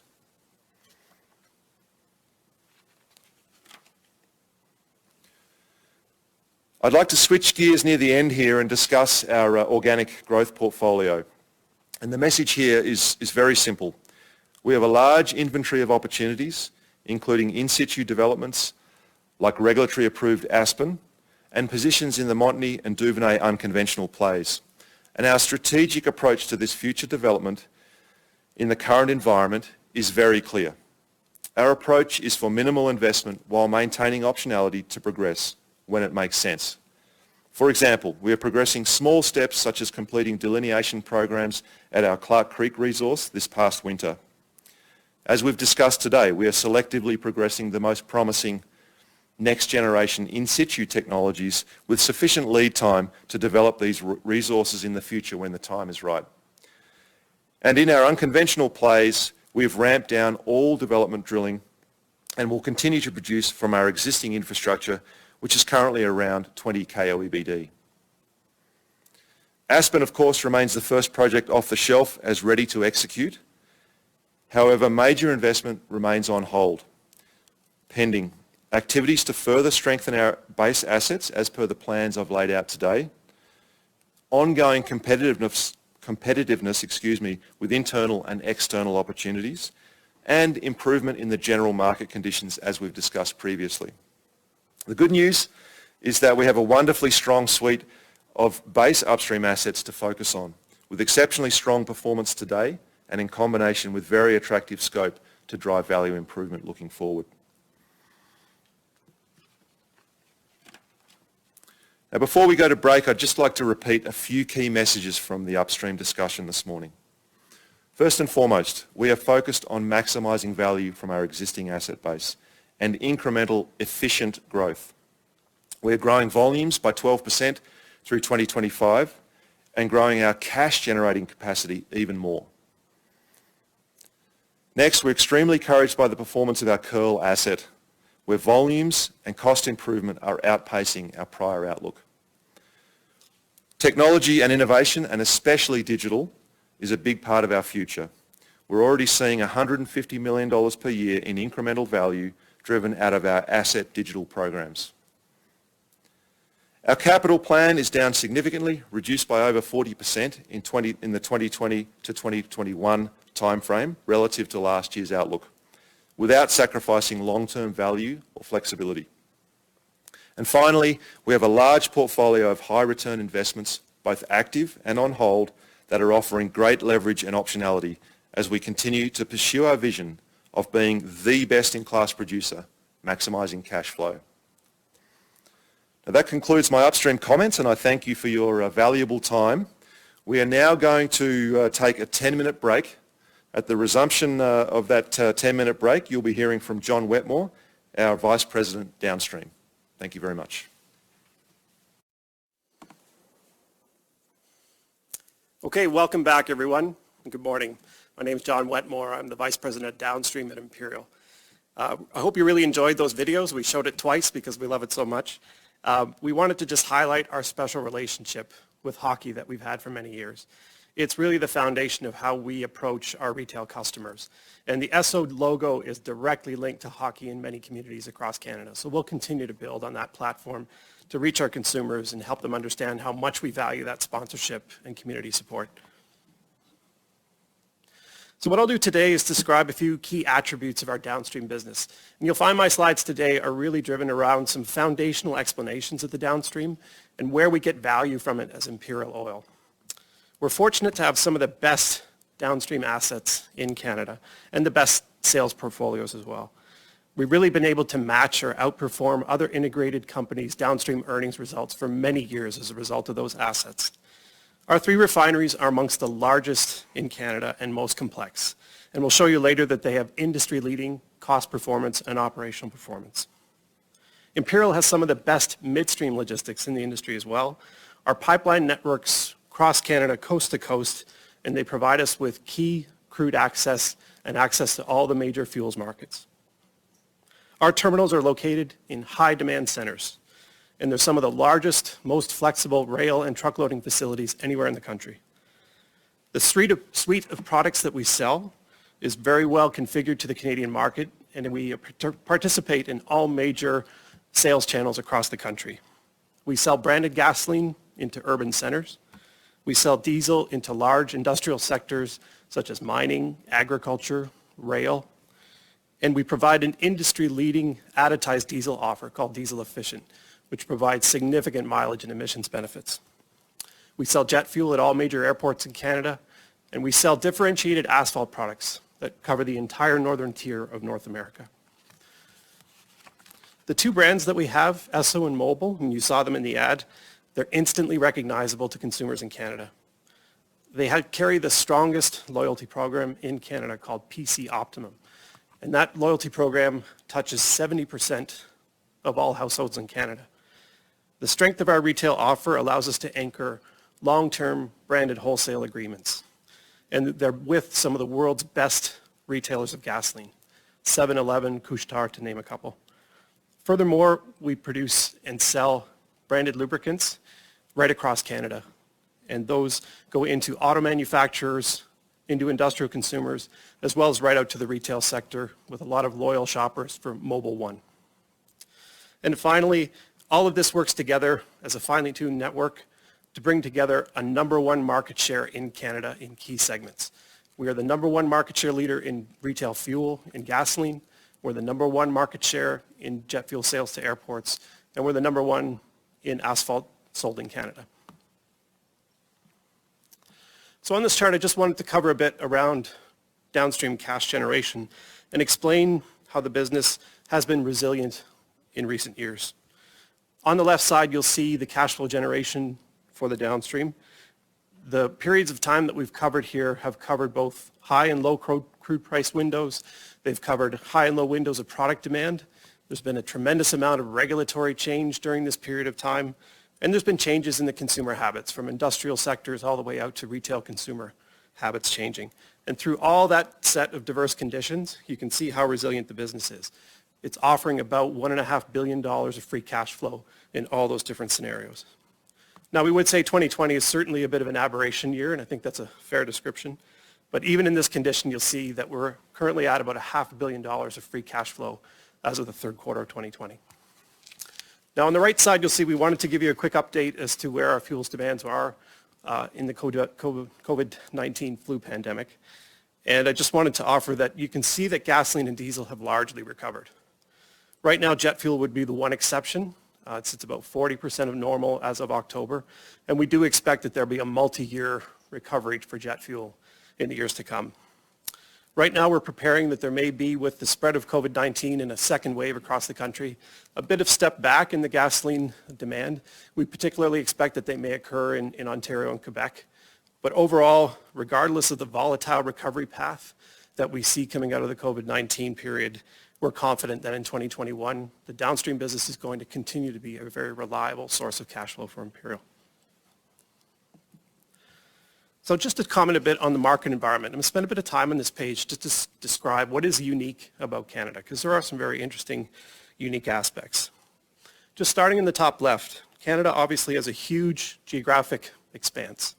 And that means that fuel sellers need to be able to find logistics that can traverse wide distances with very low cost and highly efficient assets. It's one of the greatest strengths of Imperial that we do have logistics that cover us from coast to coast. Our fuel supply chain has proprietary terminals in effectively all regions of Canada. We have proprietary pipelines that operate in Vancouver and in Winnipeg and in Ontario. And where we don't use our own proprietary pipelines, we use advantaged assets, such as the Trans-Northern Pipeline assets in Alberta and Ontario, as well as, of course, the Enbridge Main Line that traverses the prairies. And where we don't have our own proprietary terminals in key urban centers, we have unique negotiated access agreements with third-party terminals. And so we do that in both examples of Vancouver, Oakville, other urban centers where we know that some of our strategic partners have got very good access, and we've negotiated over the years to have an advantage set of agreements that allow us to also terminal through those areas. In Canada, the midstream assets that carry fuels are proprietary assets, and they're owned by the major fuel producers. That's very different than what you'll find in the US, where it's much more of a merchant terminaling business, and the assets are open for all competitors to have access. In Canada, these proprietary assets are not open. The only way to gain access through those terminals is to negotiate with the owner of the terminal. And what that does is it creates the fact that any importer that wants to enter Canada has to have those negotiations. And if they're unsuccessful, what they're left with is really looking at more expensive, higher complexity cost logistics like using rail to truck transloading and all the difficulties with permitting that come with that. Really, what we say about this is that Imperial is incredibly well positioned in this market, because what that does is it creates very much significant barriers to importing fuel into Canada. And what it results from there, of course, is that the fuels traded in Canada are traded near import parity, where the last high-cost imported barrel really sets the entire market. This all leads to Canada having higher domestic margins on fuels sold in Canada versus the US. And I have a chart coming up on that just to explain it a bit further. And as a result of that, Canada's downstream companies realize higher unit earnings per barrel than you'll see in the US. The Southwest Ontario market is a very important market for us. It is structurally short in the summertime, and we'll expect to see that short continue into the future, even with conservative modeling around electrical vehicle penetration. At this point in time, we expect that to occur with population growth well into the end of this decade, and we expect to be able to capture a large amount of value from that as a result of being the largest market share of gasoline sold in Southwest Ontario. We are actually more than a third of all the gasoline sold in that region. Western Canada crude prices are the lowest in North America. Refiners with access to that crude slate have a structural gross advantage versus those in North America, other parts of North America, or certainly those that are buying Atlantic Basin crudes that are based off of Brent crude price. Imperial's 3 refineries run on a diet of 100% Western Canada and Bakken crude. And so we enjoy that gross margin benefit, but I'm happy to say that we also have grade flexibility that I'll show you in a minute to be able to take advantage of different types of crudes coming from that basin. And we're also advantaged that we have configurations in our refineries that are structurally built to take advantage of these types of crudes. And finally, I'll say that the parts of North America and parts of Canada are in structural exports. The only way to clear the refinery and continue to run it full is to export barrels. And we'd say that oftentimes those exports, particularly in the prairies region of Canada, come with a lot of higher cost and complexity. The cross-border logistics of making that work make it higher cost. On average in Canada, Imperial's fuel sales actually exceed the produced amount of fuel that we have from our 3 refineries. And what that means for us is that if we have some structural exports that we need to look at, we can always have debates about the amount of fuel that we purchase that goes into those sales, and really play and trade with that purchase layer and that resold layer as a means to be able to keep our refineries full, point them into the most advantaged crude product markets, and be able to avoid exports wherever we feel we need to. Okay, in this next slide, what I wanted to do is just describe a bit of why import parity pricing is so effective and so important for Canada. What we've got here is a plot on both gasoline and diesel of the crack spreads that you'll find in Canada versus the US. For Canada, what we did is use a mix of both west and east product spreads in both cases for gasoline and diesel. And we did that because I think a lot of refiners in Canada are integrated players that are in both parts of the country. And so for Imperial, we literally are split almost 50-50 between the west and the east regions. And so what we did here is blend a mix of margins between these 2 locations. So east and west for Canada would be Toronto and Edmonton, and east and west for the US comparator would be the New York Harbor for east, Chicago for the west.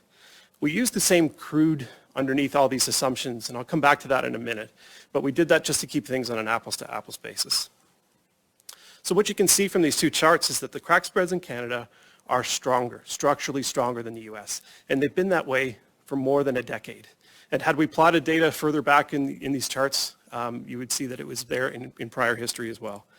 And if you start staring at the size of the blue space there, you'll see that since about 2016, oftentimes the Canadian spread is almost double what it is in the US. So coming back to crude, I think it's important to note that the crudes are not the same in terms of cost between these two regions, Canada and the US. In the US, refiners will pay oftentimes about $6 or $7 a barrel if they're located in the Midwest to transport crude from Western Canada to that region. And certainly we'd say our own Ontario refineries also spend something similar in the way of tariffs.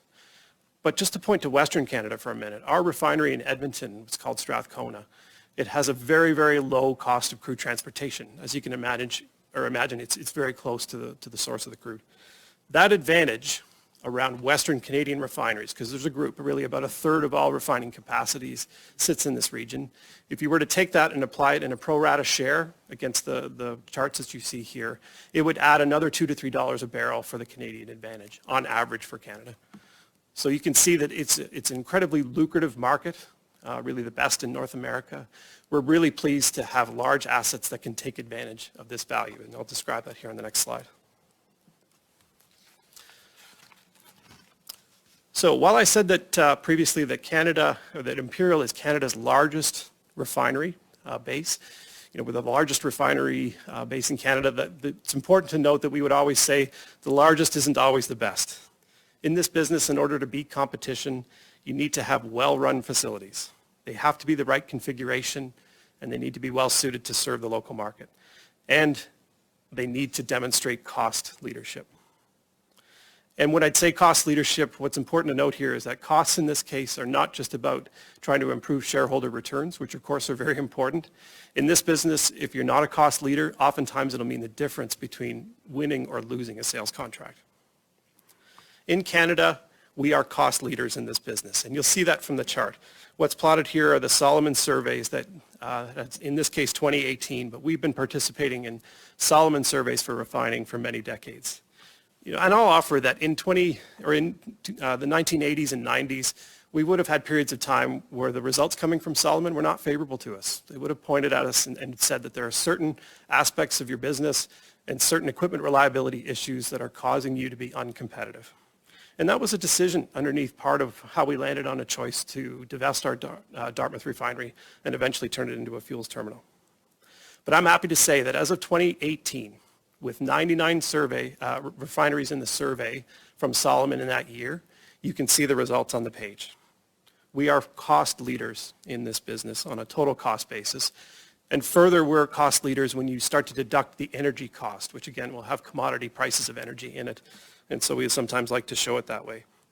The place that we are currently not a cost leader would be in energy efficiency. And I'll come back and talk a bit about our Strathcona project because I do believe it will push us toward that first quartile performance that we strive for. On a net cash margin basis on the right side, it's really important to note again that the blue circle for Canada, for the reasons I described on the last chart, it is first quartile within North America. And I'm really pleased to say that our 3 assets in Canada are equally in that first quartile. And the one standout would be our Edmonton refinery, as I mentioned, with very low cost crude.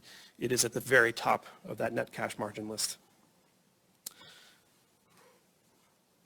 Unit costs are really important in this business, and we're fortunate to have larger refineries that are greater than 100,000 barrels a day. They're all in the top half of the size of the refineries that exist in Canada. Our 2 refineries, Sarnia and Nanticoke, are run in an integrated fashion. There are pipeline connections between the 2 of them. And the reason that we did that was in order to really be able to efficiently deploy capital. So to give you an example, what we've done over the years is decided that if we need to invest in emissions reductions or in changing the quality of the fuel or removing contaminants such as sulfur or benzene, we only invest at one of the 2 locations between Sarnia and Nanticoke. And what we do is use the proprietary pipelines that we own in between the 2 sites to move the molecules back and forth and do that treatment at only one of the 2 sites. And after that processing step is done, we send the molecules back to the origin site for blending. That's allowed us to avoid hundreds of millions of capital over the decades. And I don't think it's well understood in industry that we do that. Strathcona is our largest asset, of course, in Canada. It's the biggest refinery in Western Canada, and it's really well situated to take advantage of that low-cost crude that I mentioned. But the one thing I will say about Strathcona, it's not just about cheap crude. They've done incredibly well to be a cost leader and to have reliability performance that is one of the best anywhere in the region, certainly in the region, but also within the ExxonMobil set of refineries that we look at globally. Just coming to ExxonMobil, it can't be understated the value that we get from ExxonMobil with refining experience. This is a tough business. I've been a refinery manager for 8 years in my career, 3 different locations. I can tell you that's a tough business. What we find that what we get from ExxonMobil is the ability to get their lessons learned so that each of our different facilities in Canada doesn't need to learn them through their own events and incidents and issues. They've been able to get that excellent set of experience and best practice brought into Canada, and we've been able to implement it consistently across our 3 refineries. So I can't emphasize that enough. We're getting global experience underneath our Imperial 3 assets in Canada, and it's absolutely unique in this business versus Canadian competitors. Okay, on the fuels value chain, what I wanted to show you with these colorful charts here is a bit of the breakdown on the feedstocks and products that we have. So on crude selection, if you look at the left side, and again what the axis here is just showing you the relative amount versus what we process, we have the ability to choose from a wide variety of different crudes. Really what we're trying to do there is take advantage of not just the cheapest crude, but the crude that is the best fit for the yield profile that we need seasonally, or really to go after the highest margin set that exists in the business, whether it be gasoline grades, diesel grades, jet fuel, and beyond. You can see we've got about 100,000 barrels a day of crude flexibility in the light side, and that really has to do with being able to choose between synthetic grades and other light grades, particularly the Bakken.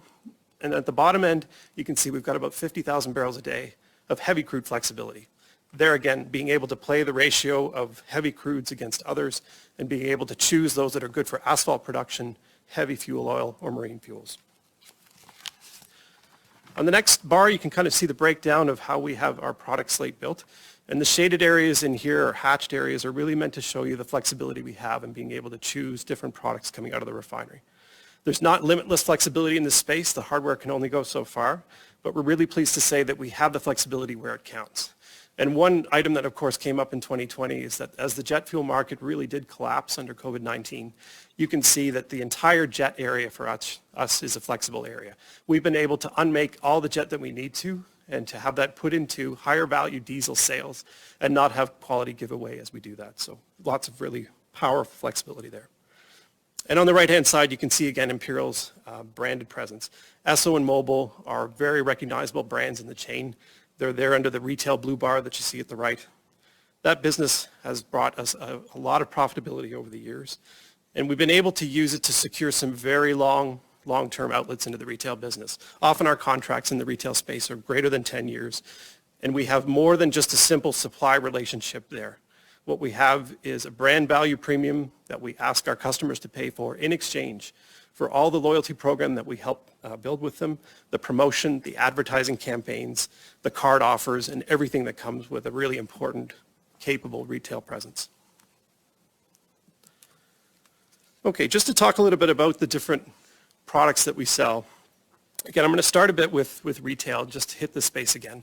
If you see the right-hand side, we've shown a bit of the growth that we've had since 2016, and we always start with 2016 because that's the year that we chose to divest of our retail assets.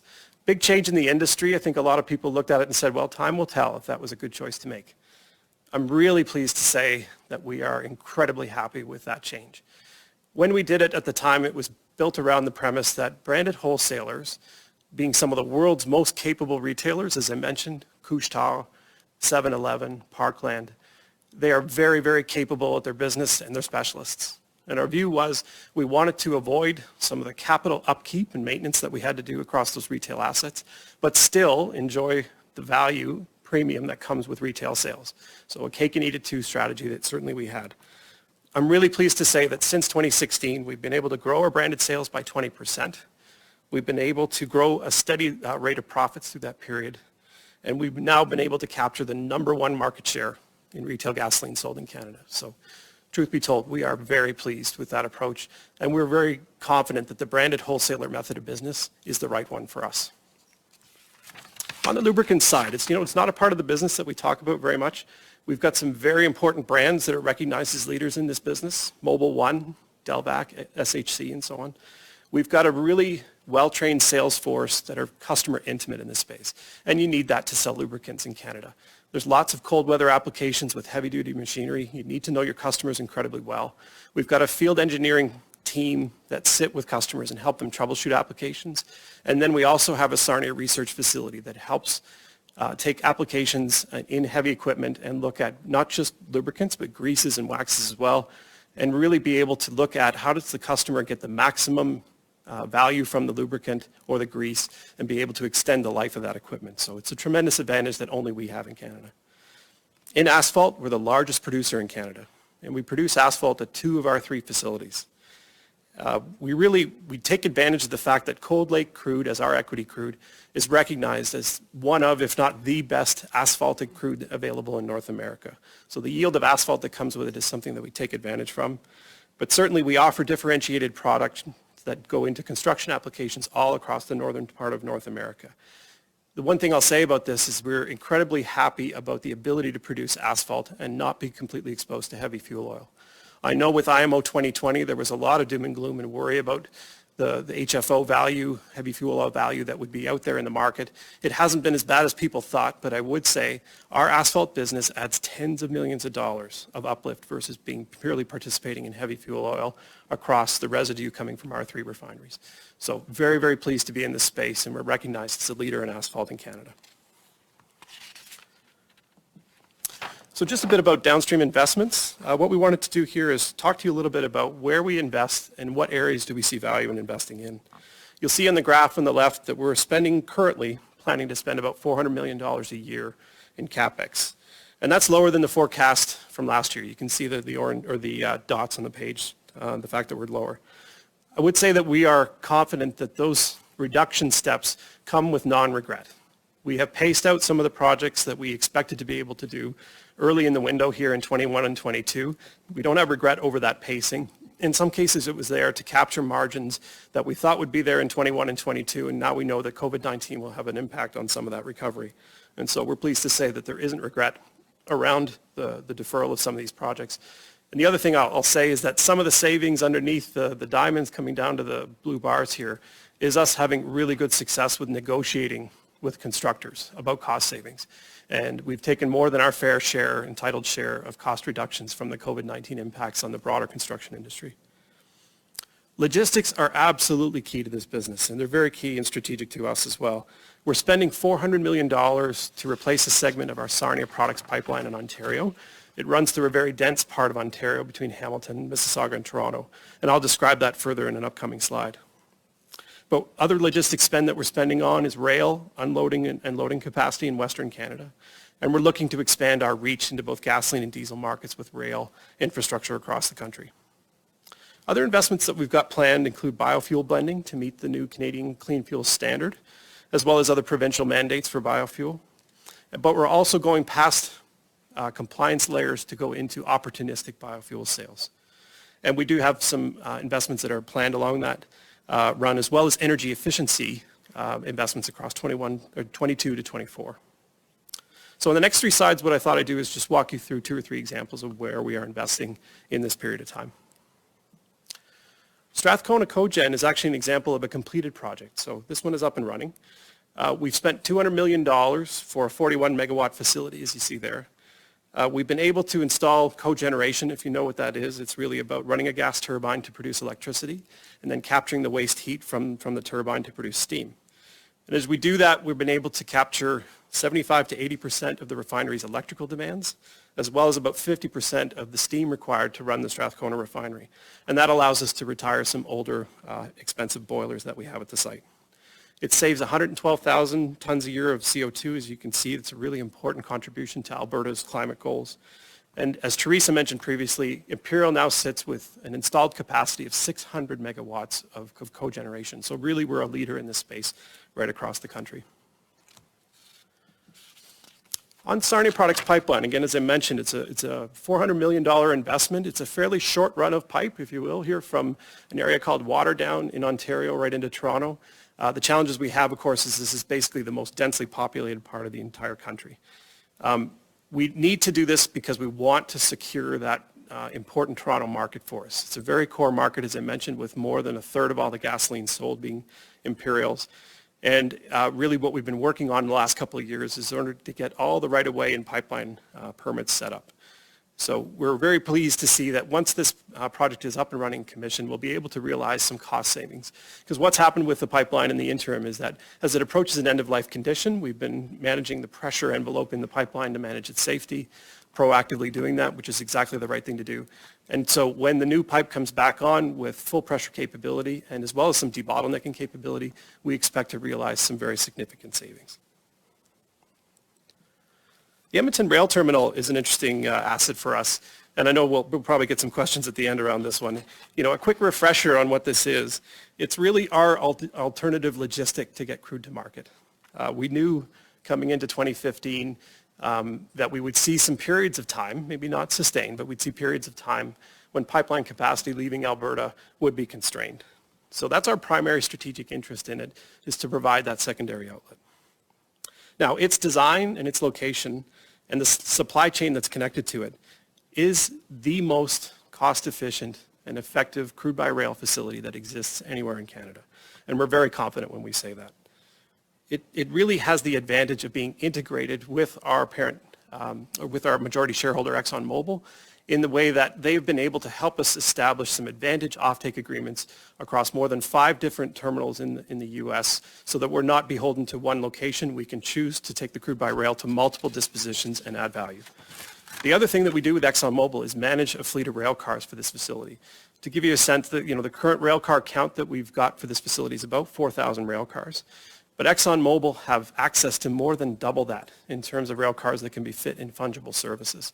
So really what that allows us to do is to optimize the fleet if and when we're not shipping as much through it. And it allows us to get some of the best purchased and least costs anywhere in North America with that size advantage. And the last thing I'll mention is that it's the only crude by rail terminal that we're aware of that has service from 2 Class 1 railroads, so both CN Rail and CP Rail. And that allows us, of course, the flexibility to be able to choose the lowest cost freight that's available in Western Canada.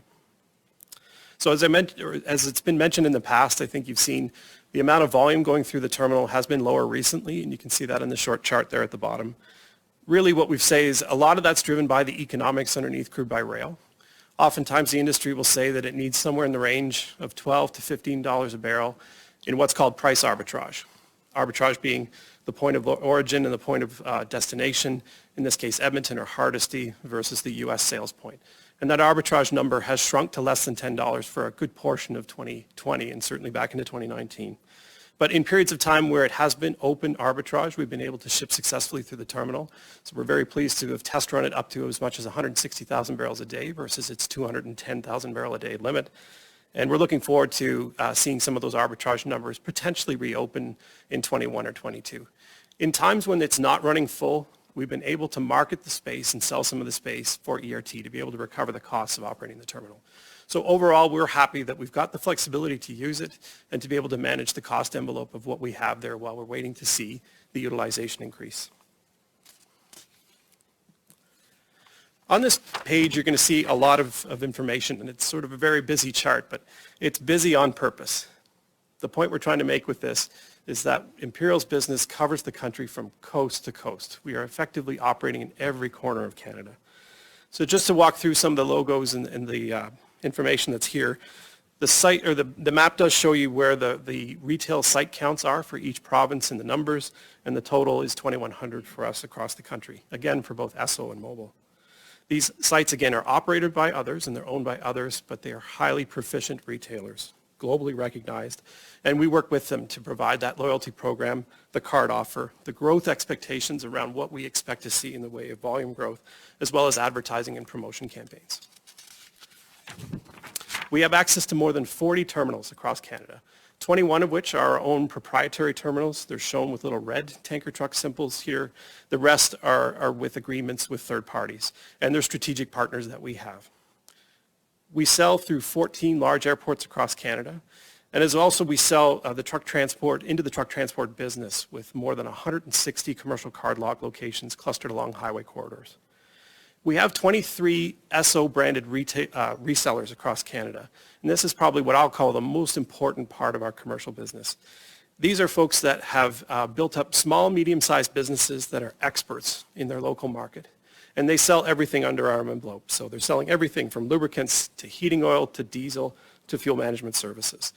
They're family-owned, they're entrepreneurial, they're hungry for business, and they know their area better than we could, and oftentimes much better than our competitors do. So we're really pleased to have that group of 23 that operate coast to coast with us. The pipeline connections are shown in lines here. You can see yellow and blue, really important part of how we're efficient for long-distance transport of product. This vast network that you see on the page is the foundational element of how Imperial has had a resilient downstream business for many, many years. This is unparalleled in the business, and many importers look at this and wonder how on earth they're going to compete with us when they come to Canada and look for options, and so they should. It's basically impossible in my mind to think of how an importer could try to build this up in a short period of time. It would take the years and the decades that we've spent to build this up, not just in terms of the hardware set, but in terms of the knowledge of how to optimize it. So just a quick summary here around the different market conditions that we think we'll face in the years to come, and explain a bit how our business is ready to face those conditions. For crude markets, the key question that I know you'll resonate with is whether or not there is surplus capacity in the way of pipeline expansions coming. And we would expect that if there is surplus capacity that comes along with both the Trans Mountain Express pipeline built and perhaps the Keystone XL project as well, that will reduce the crude spreads and create transportation parity for crudes like WCS and the light crudes that we buy. Imperial's refineries are really well positioned to take advantage of narrow crude spreads like this. We're a light crude refiner, but again, we've built up the opportunity to be able to be close to the crude source, as I mentioned in Edmonton, as well as be able to take Bakken crude and other crudes that are, and synthetic crudes that are attached to the light crude slate. Equally, I would say if you went back in time and looked at periods like 2019 and 2015 where there was very narrow crude spreads available, our business was very resilient in those years, and you can go back and have a look. The Canadian Clean Fuel Standard coming into the business is a very important event for us. Environment Canada has forecast that the current biofuel content blended in fuel could rise from about 6% where it is today up to 12%, and our modeling would suggest it could even go higher than that. That's going to put pressure on refiners, obviously, to consider if they're going to run full and try to run the refineries full, the incremental amount of production needs to go into exports. And when you're faced with lower margins and netbacks coming from those exports, you'll fight very hard to maintain your domestic market share. We're in a great position to weather that storm. Again, we've got a supply chain coast to coast that allows us to be resilient to that space. And we don't just do that in terms of product movement, we do it in the way of blending. And what I'd say with biofuel, as I mentioned on the investment page, is that we're not just interested in blending biofuel for compliance sake. We'll use our advantage blending hardware sets in the locations where we do this to take advantage and really try to find some margin uplift versus a high-cost marginal blender. We've been able to develop technology for the cold flow properties of biofuel to understand how it can perform in this market. And we've also been able to secure sources of lower carbon intensity biofuel that we know will give us an advantage going forward. So considering the biofuel penetration and the slow uptake of electrical vehicles, as I mentioned, that will put pressure on refinery utilization. That will force some folks into exports. At this point in time, the key advantage that we see in our business is that we have this surplus, if you will, of sales versus the amount that we produce. And if we're unhappy with some margins in our business, the first layer that we can choose to step out of is that purchased and resold layer into that business and be able to keep our refineries full and keep them pointed at our strategic sales accounts when we choose to do that. Okay, I'm going to switch gears a little bit now just to talk about chemicals. Chemicals I like to call our kind of unsung hero of the business in Canada. It's smaller, we tend not to talk about it as much, but we are very pleased to have it. And it's a strategically important business for us, and I'll explain that. Our largest piece of business under chemicals is our polyethylene production. And we don't just produce the polyethylene, we've got a sales and marketing team that help us move that product all over the eastern part of North America. Now, certain companies out there will enter and exit plastic grades depending on consumer trends, depending on the margin set that they see forecasted. We have remained solely vested in a grade of polyethylene called high-density polyethylene, and really where it goes into a very particular highly engineered application called either injection molded or roto-molded products. And you can see some of the photos on the screen for what those are. They look like simple objects, but boy, building those on an assembly line with rotational molding applications is an incredibly difficult thing to do. The resin properties that need to work for those kinds of applications have been honed over decades of working closely with those manufacturers of the products. We have perfected that science of being able to produce this high-density polyethylene that works perfectly for this space. So it's a niche business, it's very high margin, and it's where we're going to continue to operate. Over time, like our lubricants business, what we've done is been able to put our field sales force in front of the customers and be able to take their learnings back to our manufacturing facilities. So today we have formulations that will change on the way we produce this polyethylene so that it's perfectly customized to that end application use. Now, in the next slide, what I wanted to do is just talk to you a bit about the value of this business and how it works. And really what we wanted to do first is show you the cash flow from operations on the right-hand side. Now, I would say that all of this page is talking about polyethylene. And I'd be remiss if I didn't mention the fact that we have other products that we produce in chemicals, such as alcohols, plasticizers, solvents. And they go into very important final end products, whether they be paints or detergents or solvents and beyond. Today, I'm just going to focus on polyethylene for time's sake. It's our largest profitability business that we have, but just know that in Sarnia, we've got multiple other products that we produce. So you can see over on the right-hand side that the cash flow from operations moves between about $100 to $250 million. It's very cyclical. I would say that as much as you and I kind of moan about the price of oil moving up and down, the price of plastics and polyethylene is even more cyclical, and the highs and the lows are even more pronounced. So this business, of course, has a huge variability in its margins. And we would say that with some additional production being built in North America in the last 5 years, that we would expect the margins on polyethylene to be lower in 2021 and then on a pretty steady recovery path. The reason we're confident in the recovery path is the chart on the left side. So if you can see polyethylene demand with a kind of a blip there in 2020, we do expect it to exceed GDP growth. And again, it's because the number of uses of plastic in society and the benefits that they bring continue to outweigh economic growth year after year after year. And you can see for the last 5 years that's been the case. Now, our chemical facility in Sarnia produces polyethylene from an ethylene step. And what we've shown here for ethylene and how you produce it is the feedstock in this stacked bar. And really what we're trying to show you is this bottom part. The unique advantage that no one else possesses in Canada is that we've linked a refinery with a chemical plant.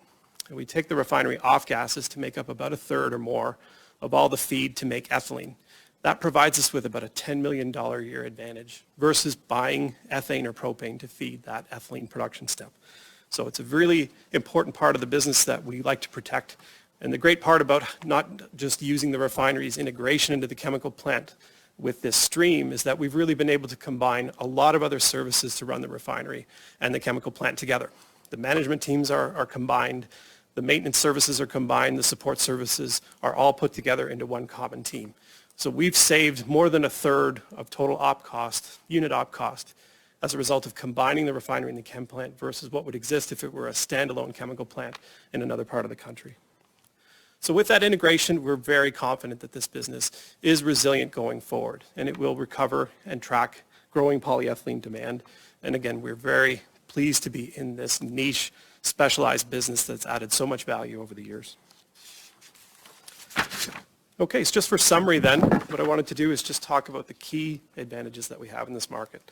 And going forward, we'd expect them to be there for us. We will continue to capture advantaged crude slates as a result of being connected to the Western Canadian crude base. And as the largest refiner in Canada, we know we're capturing the most value. We've led market share in key products across the country, as I mentioned, and we'll continue to see that underpin our cash flow. Our Western Canada crude slate will remain the lowest anywhere in North America, and we're confident of that. Our downstream integration, not just with the chemical plant, as I mentioned, but within the supply chain that I described in the map, and as well as upstream examples, which I didn't get into much today, those things drive substantial savings versus our competitors. We reach coast to coast with that supply chain, as I mentioned. It's unparalleled in the business, and we're able to produce products like asphalt and polyethylene that go right across North America. So finally, we've invested where it counts the most, in the customer relationships. Brad at the very beginning thanked our customers, and I want to do that again. Our business only exists because of our customers, and we're really pleased to see them stay with us year after year through all types of different perturbations in the market. And so we're pleased to say that we have some of the strongest long-term relationships in the business, and it's a huge competitive advantage for us. So thank you very much for all your time. I know I've gone a bit over time here. We've tried to cover a lot of ground. What I wanted to do is pick up on some of these points in the Q&A session if you've got some questions. So now what I'll do is pass it over to Dan Lyons as our Chief Financial Officer, and he'll cover the financial outlook.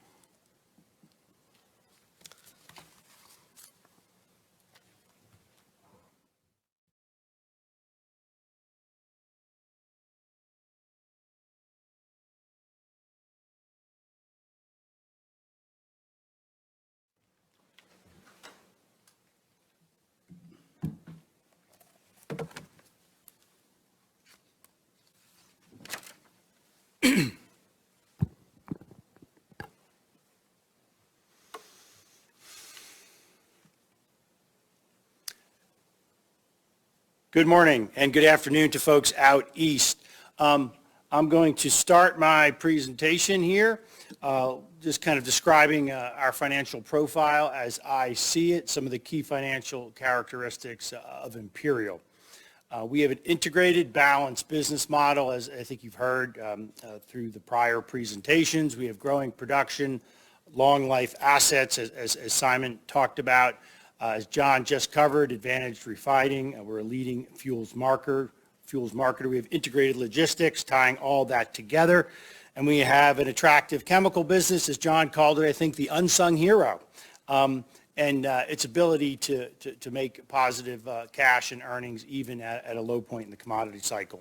And if you look over on the little picture we have there on the left, you can see how balanced we are across the upstream on one side and downstream and chemical on the other. This is the 10-year average of our operating cash flow. It's about $3.5 billion a year, and you can see it's split quite close to 50-50. And another aspect of our integrated and balanced model is the ExxonMobil relationship, which you heard about a little bit earlier, especially from John. But the scale, the expertise, the know-how and best practices and technology across ExxonMobil's global business, we leverage that, and that's a key part of our integration and balance as well. We have a strong balance sheet, and I'll talk more about that in a moment. And we have a low corporate break even, and it's come down significantly from prior years, and that obviously volume growth that Simon talked about. But the real driver is reduced unit cost, especially at Kearl, and I'll cover that in a few moments. We're also very well positioned for the recovery. We're really leveraged to the upside. Our production is unhedged. All that production Simon talked about, as prices go up, obviously we would benefit. And as John talked about, our refinery production is flexible. We've managed, for example, to demake jet in the current environment. And when planes get back in the sky, as God intended, shortly, hopefully, we'll be able to take advantage of our leading position in that market. So we have resilience, and at the same time, we have upside leverage. If we go to the next chart, I mentioned our strong balance sheet. I think this chart demonstrates it well. Our debt to capital has remained at a low level, and that's both in absolute terms and relative to our peers. You can see along the bottom of the chart, we show also our credit rating and our competitors' credit ratings. You can see we are AA, and our competitors are all in the BBB range. So the lowest leverage ratio and the highest credit rating. It's also notable, as Brad said earlier, we took on no additional debt year to date in 2020. We did use cash, obviously, in the second quarter as we were at sort of the, in the depths of the crisis, but we had that on our balance sheet. We didn't have to increase debt. In the third quarter, as Brad said, we began to rebuild our cash balances. We generated operating cash flow more than sufficient to cover our CapEx and dividend. We have multiple sources of low liquidity. Obviously, that's driven by our balance sheet and our credit rating. We have access, obviously, to the commercial paper markets, term debt. We have a facility with ExxonMobil as well. And clearly, our balance sheet is sufficient to support our key priorities. And at the same time, we maintain the optionality to pursue potentially highly attractive growth opportunities as they arise and if they make sense.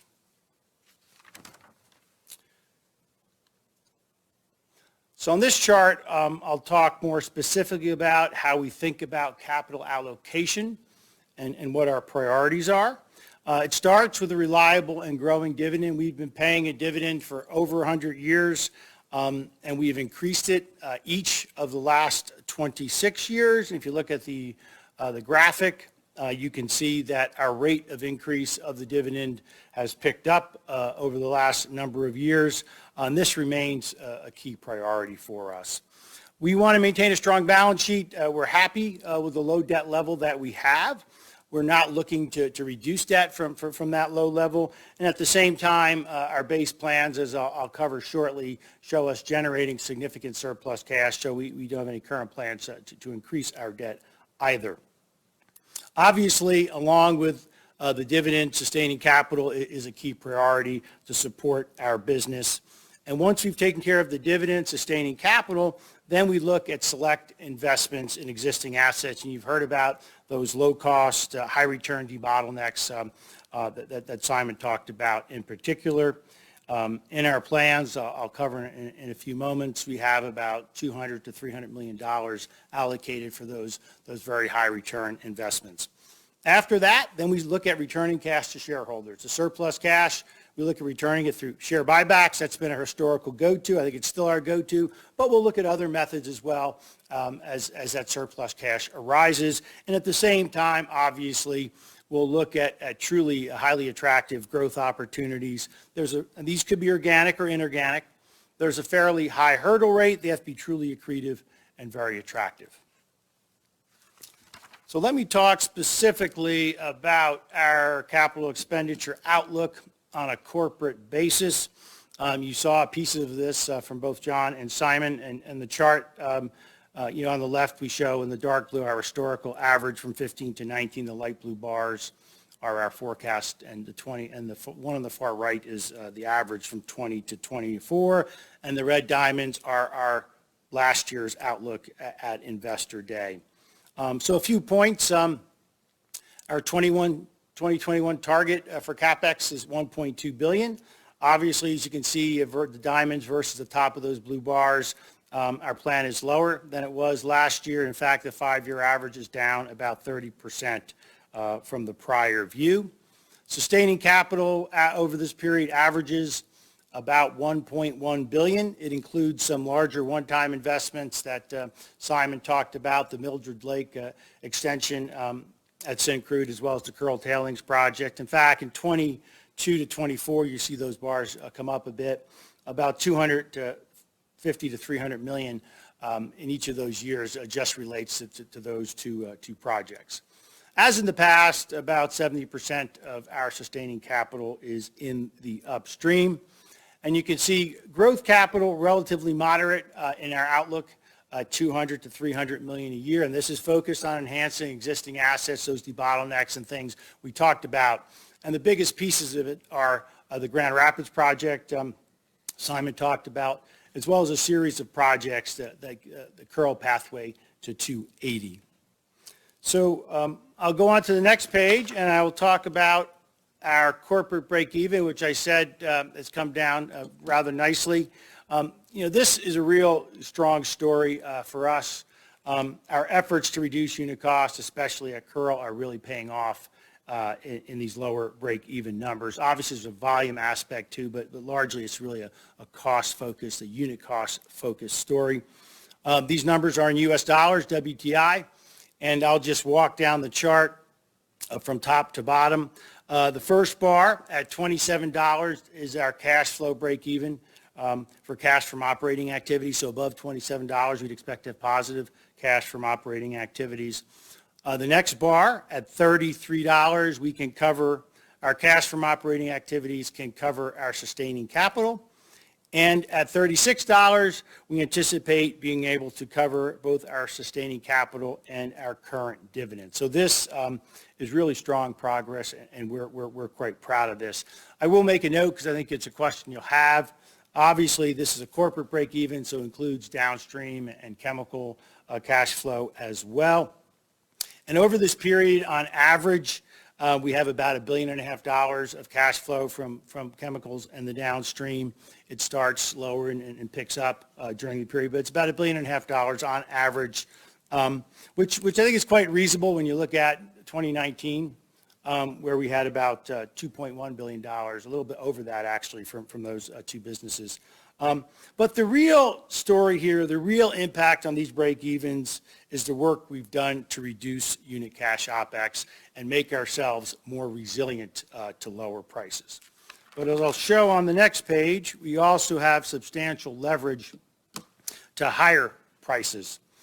This is a great page for me to more or less end my section on because it shows the kind of cash we're capable of generating and returning to shareholders. Just to talk to the chart a little bit, the dashed line there is our sustaining capital plus the dividend. So, and then the blue bars are, scenarios of oil prices, WTI, $40, 50, and 60. And obviously the space between the dashed line, the top of those blue bars are surplus cash, which is available for growth CapEx and returning cash to shareholders. If you look across, you can see even, with $200 to $300 million of growth CapEx that we have in our plans, even at $40, we have surplus cash after that. At $50, the space between that blue bar, the top of the blue bar and the dashed line is over $1.5 billion.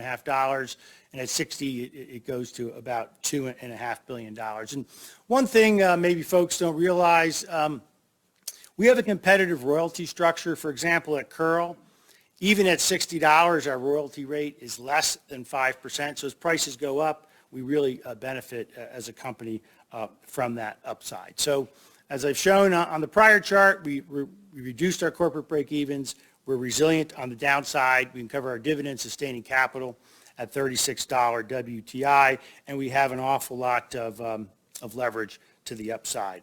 On that happy note, I'm almost wrapped up with my piece of this. I will, there's one more chart which I'll just let you look at. You have it. This just shows our guidance for 20 and 21 on some key metrics like CapEx, upstream production by key asset, refinery throughput, and utilization. With that, I will turn it back to Brad for his closing remarks. Thank you.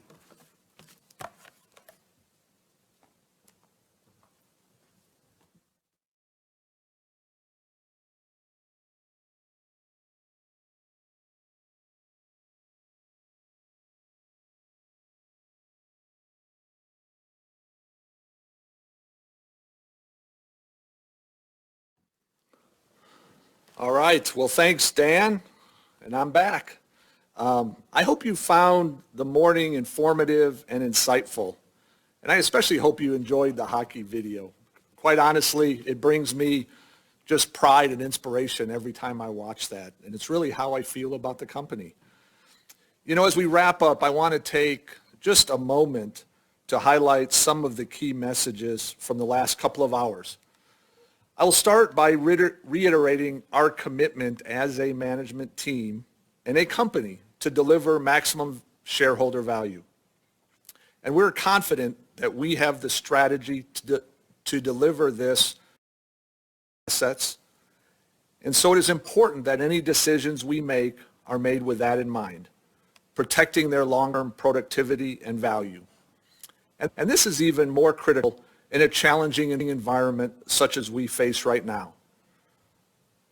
So again, any measures we are taking are with this in mind.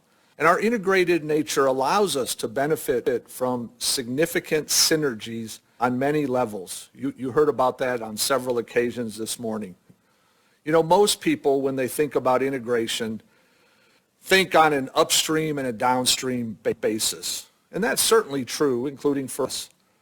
For example, we see benefits from the hedge this provides against crude price volatility, and the ability to run our own Cold Lake crude in our own refineries supports our material asphalt business, as John described. But in our view, integration is much, much more than that. Having 3 refineries enables us to optimize across those facilities. As an example, John mentioned this, we tend to run our 2 Ontario refineries as an integrated site, transferring streams back and forth between the 2. And at Sarnia, the full integration between the refinery and the chemical manufacturing site also allows us price-advantaged feedstocks for the chemical plant and really supporting the strong financial performance of that business. And surrounding all of this is our relationship with ExxonMobil. We have often talked about this as a competitive advantage, and I really believe that is the case. The ability to leverage ExxonMobil's technical expertise, their world-class research capabilities, their global experience, all of that provides real value to Imperial. And we remain proud of our strong balance sheet. It provides extensive optionality and certainly served us well early in the year when financial challenges to the industry were at their most significant levels. Not only have we managed to maintain our dividend this year, we have done so without incurring any incremental debt. This is something that really underscores our strength and we feel truly differentiates us. While we have been through some operational challenges over the past few years, our focus on operational excellence has once again underpinned an outstanding improvement in performance at Kearl. And as you heard today, we have great plans for the future. The recognition that technology is key to delivering on our commitments, whether financial or environmental, drives our continued investments in research and technology at our 2 research centers, one in Calgary, one in Sarnia. This is critical not only just for the efficiencies that technology will deliver, but also is a key part of moving towards a lower carbon future. So I hope that one message you heard clearly today is that as a management team and as a company, we are quite aligned on plans and strategy to win.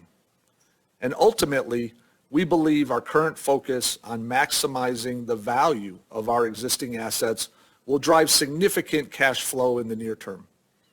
And we fully expect to return that excess cash to you, our shareholders.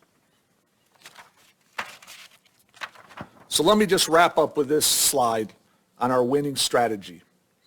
I mentioned at the outset that there would be more of a strategic theme in this year's presentations, and hopefully that came across. And I wanted to sum it up by highlighting how we are focusing on the business moving forward. First, we are putting this focus on getting the most out of our current asset base. To do that, we are targeting industry-leading reliability and costs, and have already made some significant progress in both areas. And we will continue to leverage our integrated nature and all of the resulting benefits that you have heard of described this morning. And of course, we won't lose sight of the commitments we have made to continue to deliver on our ESG targets. Second, we are committed to generating and returning more cash to our shareholders. As we execute on our asset optimization plans, we will deliver more free cash, which will support our priority of reliably paying and growing our dividend. And our view is that any cash in excess of that will also be returned to shareholders via a buyback program or other cash management options. We don't want to leave growth opportunities off the table, though. While organic growth may not be as exciting today as it was a few years ago, we still have the opportunity to deliver meaningful, low-cost growth through debottlenecking of our existing assets. And Simon provided detail of some of these opportunities at Curl and across the upstream as examples of that. And as we've always done, we will continue to keep our eyes open for opportunistic M&A. And finally, we will remain nimble. Our ability to quickly adapt our operations and spending in response to the pandemic allowed us to perform relatively well so far this year. And our thoughtful approach to these sudden changes has left us in a position to react quickly as market conditions change. I would also like to highlight, as I close, how much I have enjoyed the opportunities to interface directly with you, our shareholders and analysts. Over the past year, I've had many virtual engagements with you, and the value, the dialogue, and the input you provide is quite helpful and rich. I view these relationships as quite key and recognize the value they provide, and certainly I hope you see it the same way. And let me assure you, I am equally committed to continuing the path we were on to sharing more information. And I'm certainly looking forward to a return to normalcy that will allow us to engage in person. So in closing, a challenging year for sure, but our people, our organization have truly risen to the challenge. I and the management team have spent a lot of time over the past months just developing and aligning on a strategy to win. And I'm excited about what the future holds. So thank you very much, especially for your continued interest and support of Imperial.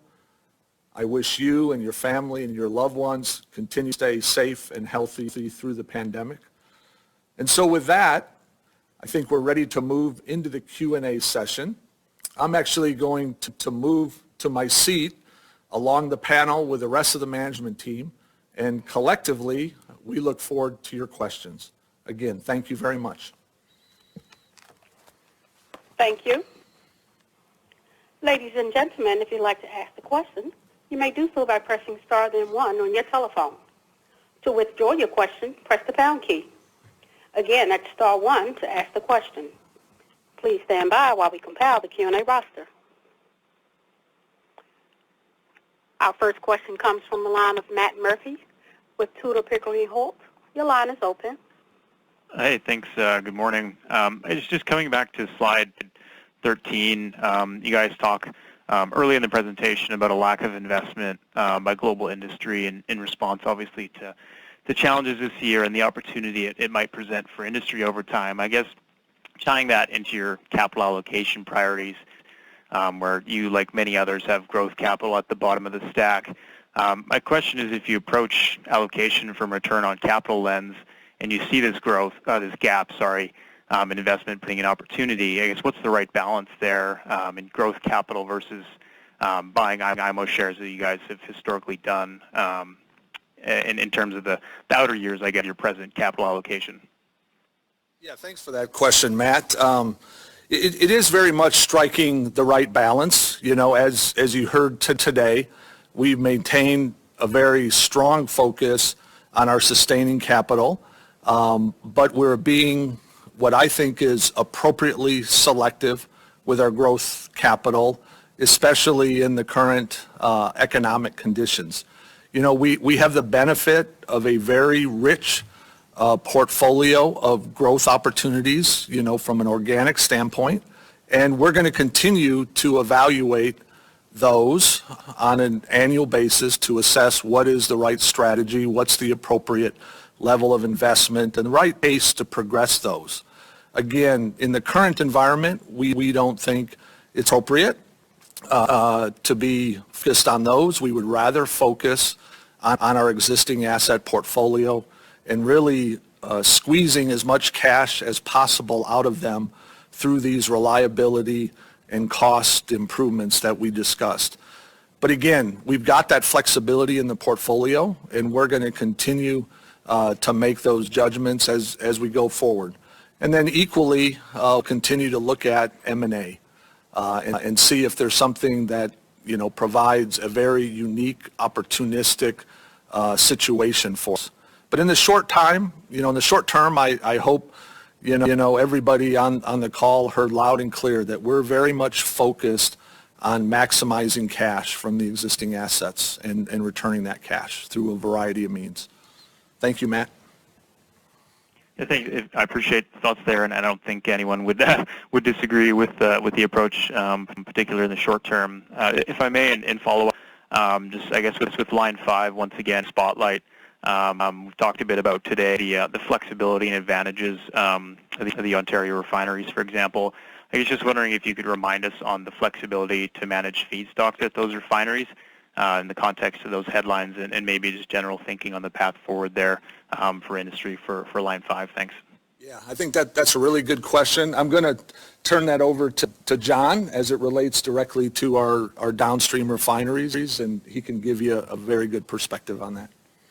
Sure. Thanks, Matt. It's it is disappointing to watch what's happening in Michigan. I understand the concern over the population's concerns over the pipeline itself, but I think I have done a good job of trying to explain the safety of the pipeline locally, and we'll continue to let them take the lead, obviously, in managing that situation, interface with the government there. I think right now the point that you're making around Sarnia and Nanticoke's attachment to Line 5, it is a core way that we get crude into those refineries, there's no question. But I would try to emphasize the fact that we have multiple other ways to bring some crude into that area. We could bring marine vessels in of crude depending on the seaway status and whether it's open or closed. We can bring vacuum gas oils and other feedstocks in as well if that's to our advantage. There's rail facilities, there's a number of ways that we can manage if Line 5 isn't available. So while we don't hope that there's any kind of outage or downtime on Line 5, we're prepared and looking at all kinds of contingencies. It does have a lot to do with how Enbridge rebalances the system if Line 5 isn't available, and so that's why I would not be able to give you a perfect scenario with hard and fast numbers around this. There's a lot of assumptions that you need to make about how Enbridge rebalance that system, and we've had lots of good discussions with them to prepare for all those different scenarios. Thanks, guys. Thank you. Our next question comes from the line of Theo Gresh with J.P. Morgan. Your line is open. Yes, hi. Thanks so much for holding this event. A lot of very useful information. I wanted to touch on the cost savings that you've achieved this year, the $1 billion of savings, $700 million of which is in the upstream. Could you remind us how much of that you view as being temporary savings versus permanent savings as we move into 2021? Yeah, it's a really good question, Phil, and thanks for joining us today. Certainly we continue to reevaluate that, as the level of savings continue to grow. Pleased to announce is certainly well over 50% of that we believe to be structural, and we believe to be repeatable as we go forward. Certainly there are some elements that are temporary and very much tied to, specific operating conditions and temporary deferrals.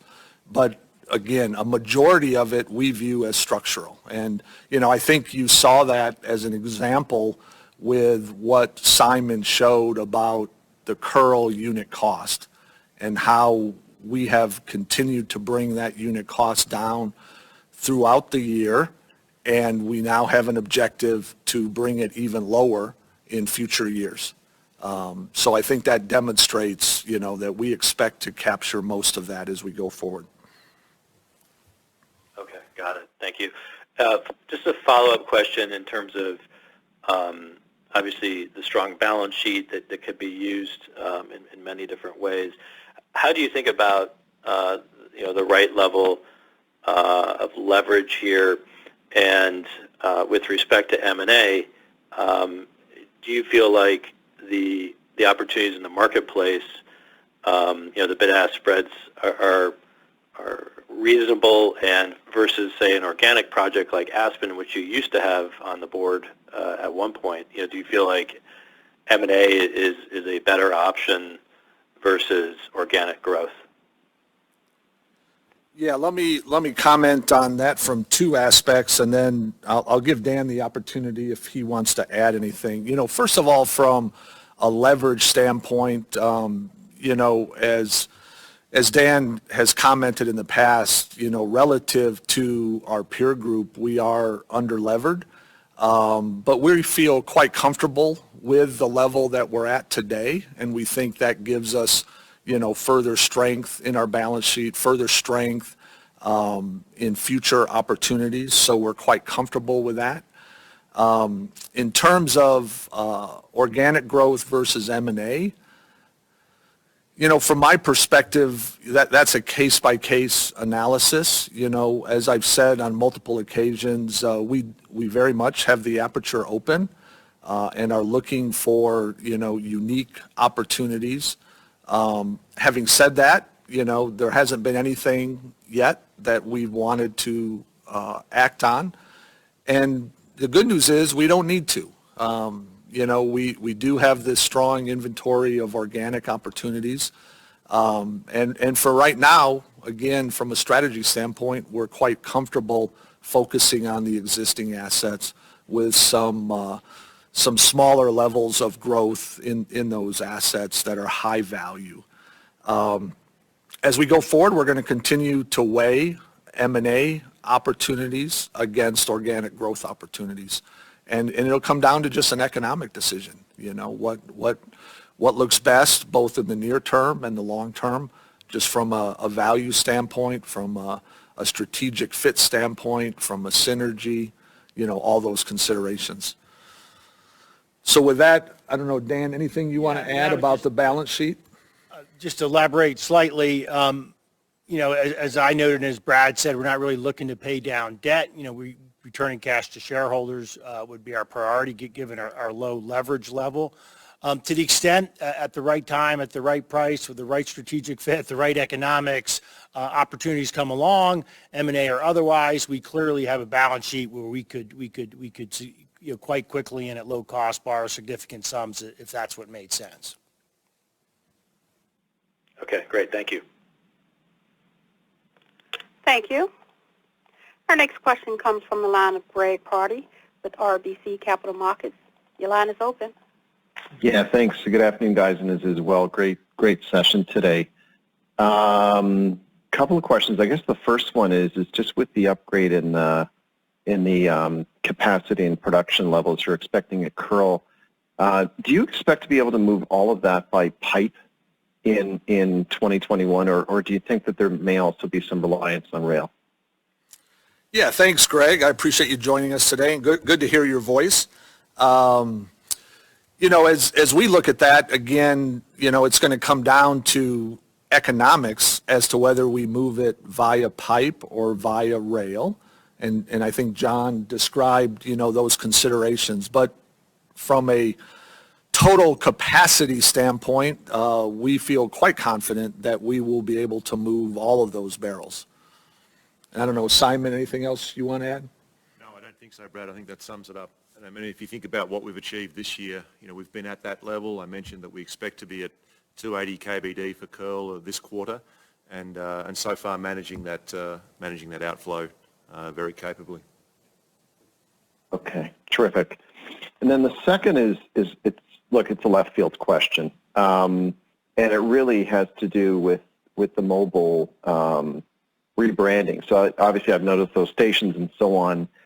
Is there a scenario where you could still go and acquire, stations that might be under another company's brand, like a Husky, where you're kind of picking up the sites and then look to rebrand those and rebrand those as mobile and then ultimately flip those into one of the specialized companies? I know there's a lot of hypotheticals in there, but just trying to get a sense as to what your appetite might be to expand that brand in Canada.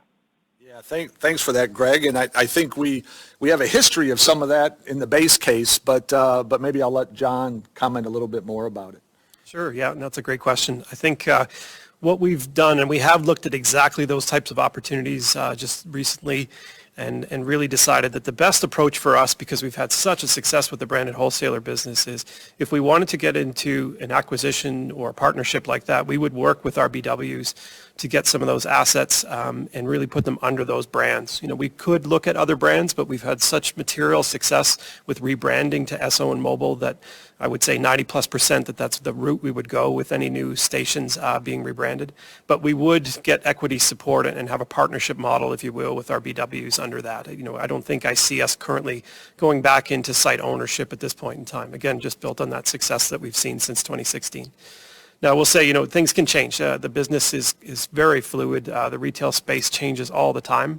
We'll continue to keep our eyes open to market changes that make question whether or not we want to be owners of certain assets in certain parts of the country. So it would always be urban centers where we would look to say that that's the biggest value and the highest unit margins that we can get. But at this point in time, our BW partners would be right along with us if we look at those things. Okay, terrific. Thanks, guys. Thank you. Our next question comes from the line of Neil Mehta with Goldman Sachs. The line is open. Yeah, good morning, team, and thanks for a very helpful session here.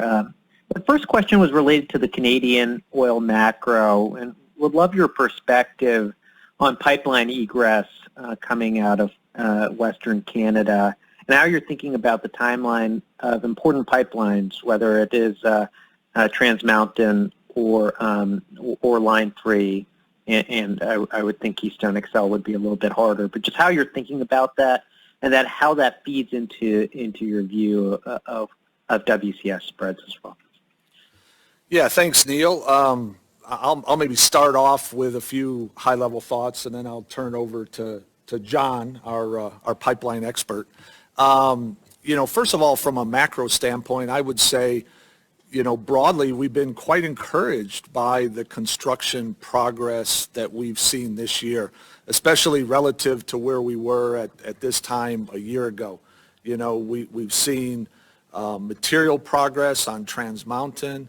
We've seen material progress on Line 3, including completion of the segment in Canada that has offered additional capacity, and material progress on Keystone XL as well. Now, that's not to say that, there's not some ongoing challenges with each of those projects, but again, I think when you look at it, at a very high level, there's been good progress on all of those, and that continues to give us increased confidence with the egress capacity leaving Canada. And so maybe I'll let John comment anything about timelines or anything else he wants to add. Sure. Yeah, I think those words cautiously optimistic are often overused, but it is probably appropriate in this case. I think just to walk through, Neil, the kind of view that we'd have. Line 3 startup, I know Enbridge have gotten some very positive feedback from Minnesota recently around the MPUC and some of the other permits they need. The Army Corps of Engineers, we think, will provide them with that last layer of permitting. And so right now, late 2021 does make sense to us, but we could see, again, some more barriers, and maybe early 2022 has to happen there. I think TMX, again, they are motoring along, doing incredibly well for a very complicated project. They're well past all the consultation questions that we've, seen raised in the last year or so. And, late 2022 would be what they would talk to people about, and we'd say, yeah, that could happen, and maybe early 23, but the probabilities are improving, I think, there. I think on KXL, again, there's just a lot of questions around, the new Biden administration and how they manage things. Right now, I know the in-service date is in mid-2023. There's going to need to be some really careful discussion with the new administration around all this, and we've been really working carefully with TransCanada around how best to approach, and they've had a very well thought through strategy around this. So we'll see how that goes, and certainly the Alberta government's there to try to provide as much support as they can. So cautiously optimistic there, but we would say mid-2023 and perhaps slipping a bit into 24 depending on how things turn out. Okay, great. My follow-up is on CapEx. You had a great discussion around CapEx in both the downstream section and the upstream section, but thought you guys can maybe provide sort of a wrapper here. Talk a little bit about what drives the kink higher in CapEx in 2022, and then the $1.1 billion in sustaining CapEx. Is there an opportunity actually to drive that lower? Because one of the things that we have seen about Imperial over the last 5 years is that sustaining CapEx consistently finds ways to surprise the downside. So talk a little bit about what drives maybe a higher medium-term CapEx look, but then over the longer term, is there a way that you can drive that sustaining lower than that $1.1 billion? Yeah, it's a great question, Neil, and certainly, capital discipline is very high on our priority list, and you've seen the results of that so far this year, and that's going to continue to be front and center for us, in the coming months and years. That does provide, potential to continue to improve on a project-by-project basis, even within the sustaining capital. And of course, you saw the macro numbers of, the 30% reductions we've made overall, in this year's plan outlook for the next few years relative to where we were at this time last year. We do have some, if you will, kind of lumpy projects, larger projects that are part of sustaining capital in the out years, 22, 23, 24, and you saw that reflected in the bars, and I think that's primarily associated with Mildred Lake expansion as well as the tailings project. And maybe I'll ask Simon if he wants to comment a little bit more on those projects, since that will drive some of that increase in future years. Yeah, absolutely right, Brad, and I think it is the upstream that's driving that peak, and I think the question was specifically around 2022, and what we see is that is in fact the peak year of spend for the Curl tailings project, and it's also a year of increased spend on the Mildred Lake project. So it's really those two that drive that profile for the upstream, and that, I think, is driving the profile for our overall Imperial spend outlook. Just to give you some numbers, the tailings project at Curl, we could spend between $300 and $350 million in that 22 timeframe on that project. So as I said, that is the peak year for spend on that project, where we'll be spending between now and 2025. I also agree, and as Brad's already said, with the concept that there's opportunity there to drive that sustaining capital down, and that is absolutely our focus. In the case of the tailings project, as I mentioned in some of the prepared remarks, we've now got a project team assembled. We're capturing benefits in the current market, locking in pricing on certain dimensions of the project, and so our focus is I would say, very, very honed and sharpened on trying to get that spend down as much as we can and as efficient as we possibly can. Thanks, Simon. Thanks, guys. Thank you. Our next question comes from the line of Manav Gupta with Credit Suisse. Your line is open. Hey guys, congrats on lowering the break-even to 36. My question is, can you remind us what this break-even number was for the last couple of years? And circling back to Phil's question, a high percentage of the expenses that you have cut are permanent, but let's say activity resumes, there's a little bit of inflation. Does this $36 number go up in the future with cost inflation? If you could walk us around those numbers. Yeah, thanks. And I appreciate you noticing that there is a material reduction in those break-even costs, because we're working very hard to achieve that. I might ask Dan to comment a little bit about kind of the historical comparisons.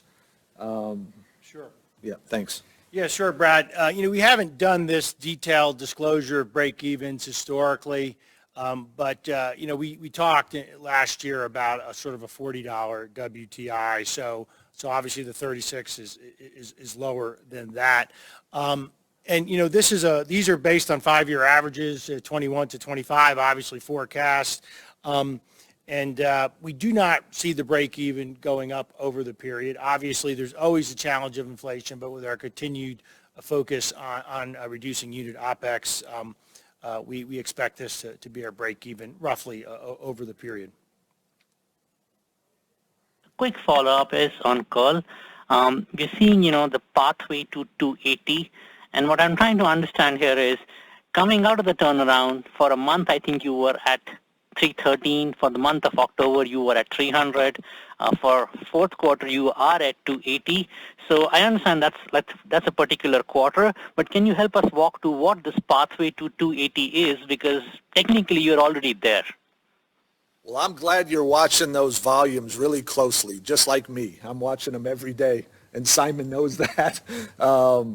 But maybe I'll ask Simon to talk a little bit more about the pathway to 280. But we have a lot of confidence in our ability to deliver on that. And that's an annual average number, of course. Yeah, absolutely, Brad. And I think that is the point. I mean, we are looking. If you think about the pathway, we're looking to deliver 255 KBD next year. That's substantially up from the 220 outlook this year.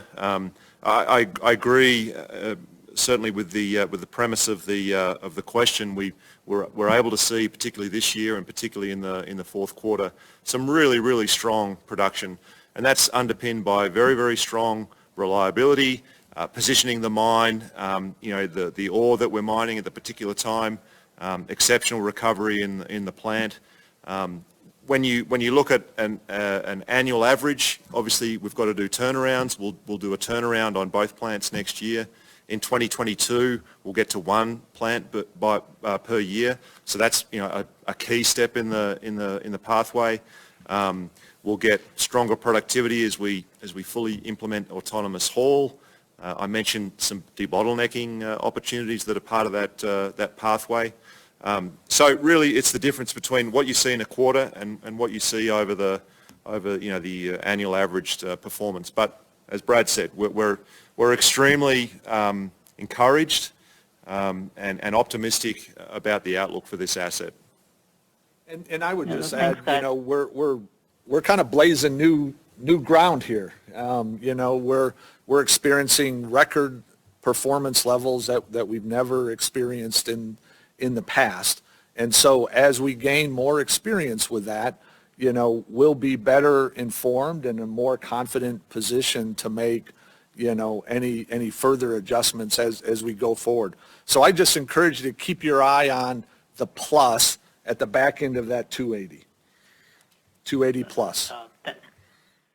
Thanks, I just want to make a point. There are very few global oil majors who did not cut their dividend and are already covering it. You were one of the few global oil majors who fully covered their dividend, even in 3Q, in a very tough macro, and you did not cut your dividend. So that's very positive. Thanks for all the updates. Thank you. We're very proud of that, and it's taken not just this whole management team, but the whole organization to deliver on that. So thanks for acknowledging that.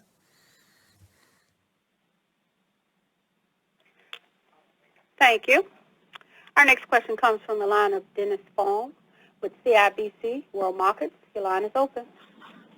Hi, good morning, and thank you for taking my questions. The first one, maybe just to follow along a little bit with Manav's train of thought around Curl.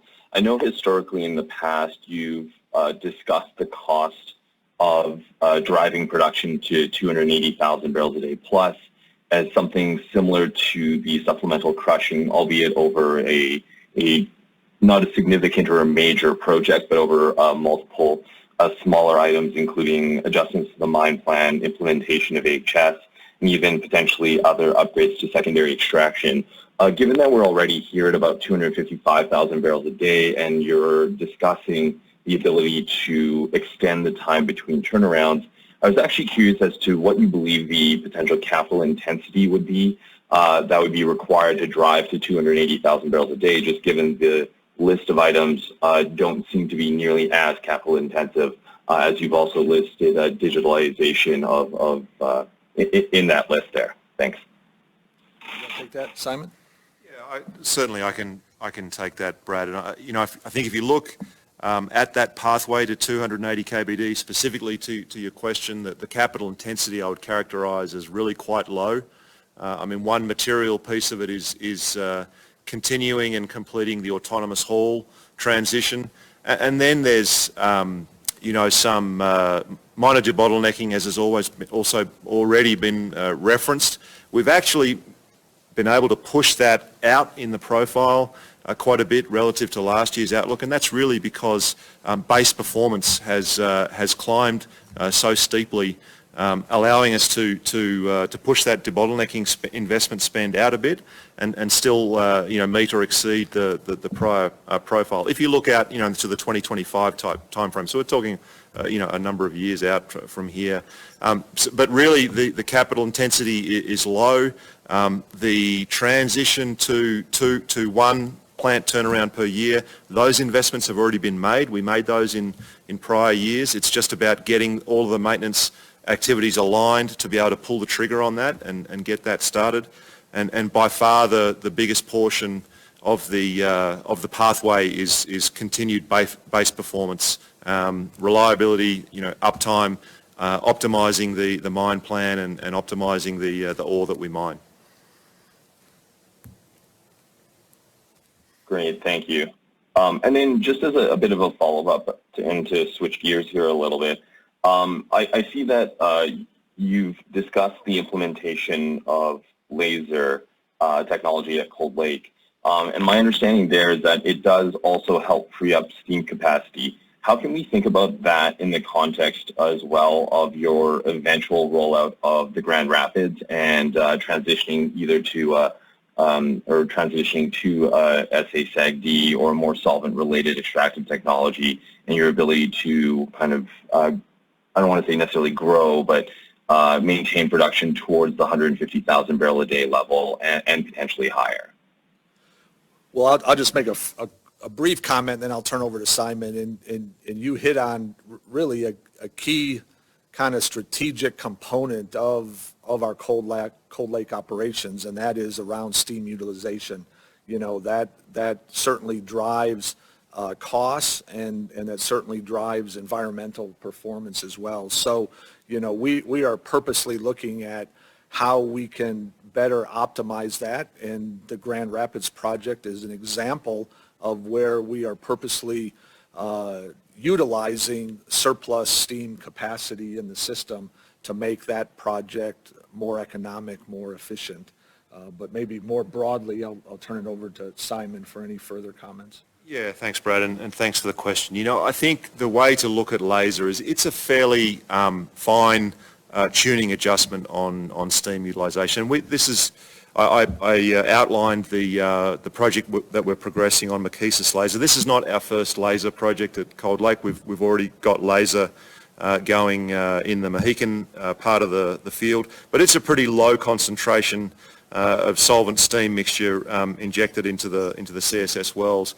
It's unique to the particular types of resource and reservoir and particular stages in the life cycle. So it definitely offers some opportunity to optimize steam, but it's by no means the biggest opportunity as we look forward. And I think that's reflected if you notice the greenhouse gas intensity of these different technologies.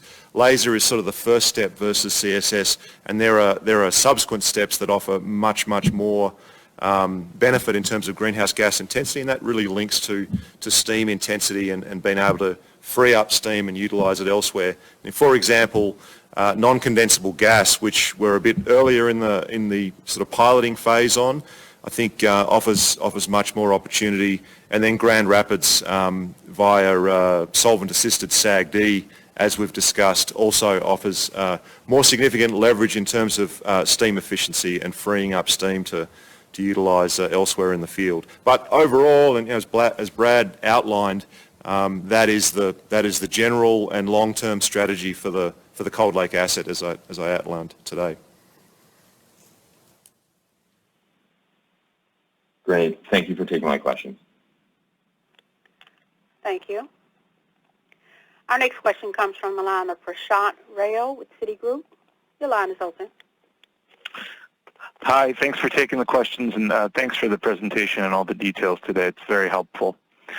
My first question is I wanted to start on the guidance for the downstream. Just thinking about your utilization rate for next year, how to frame that. On one hand, it's kind of in line with the sort of the 5-year average prior to this year.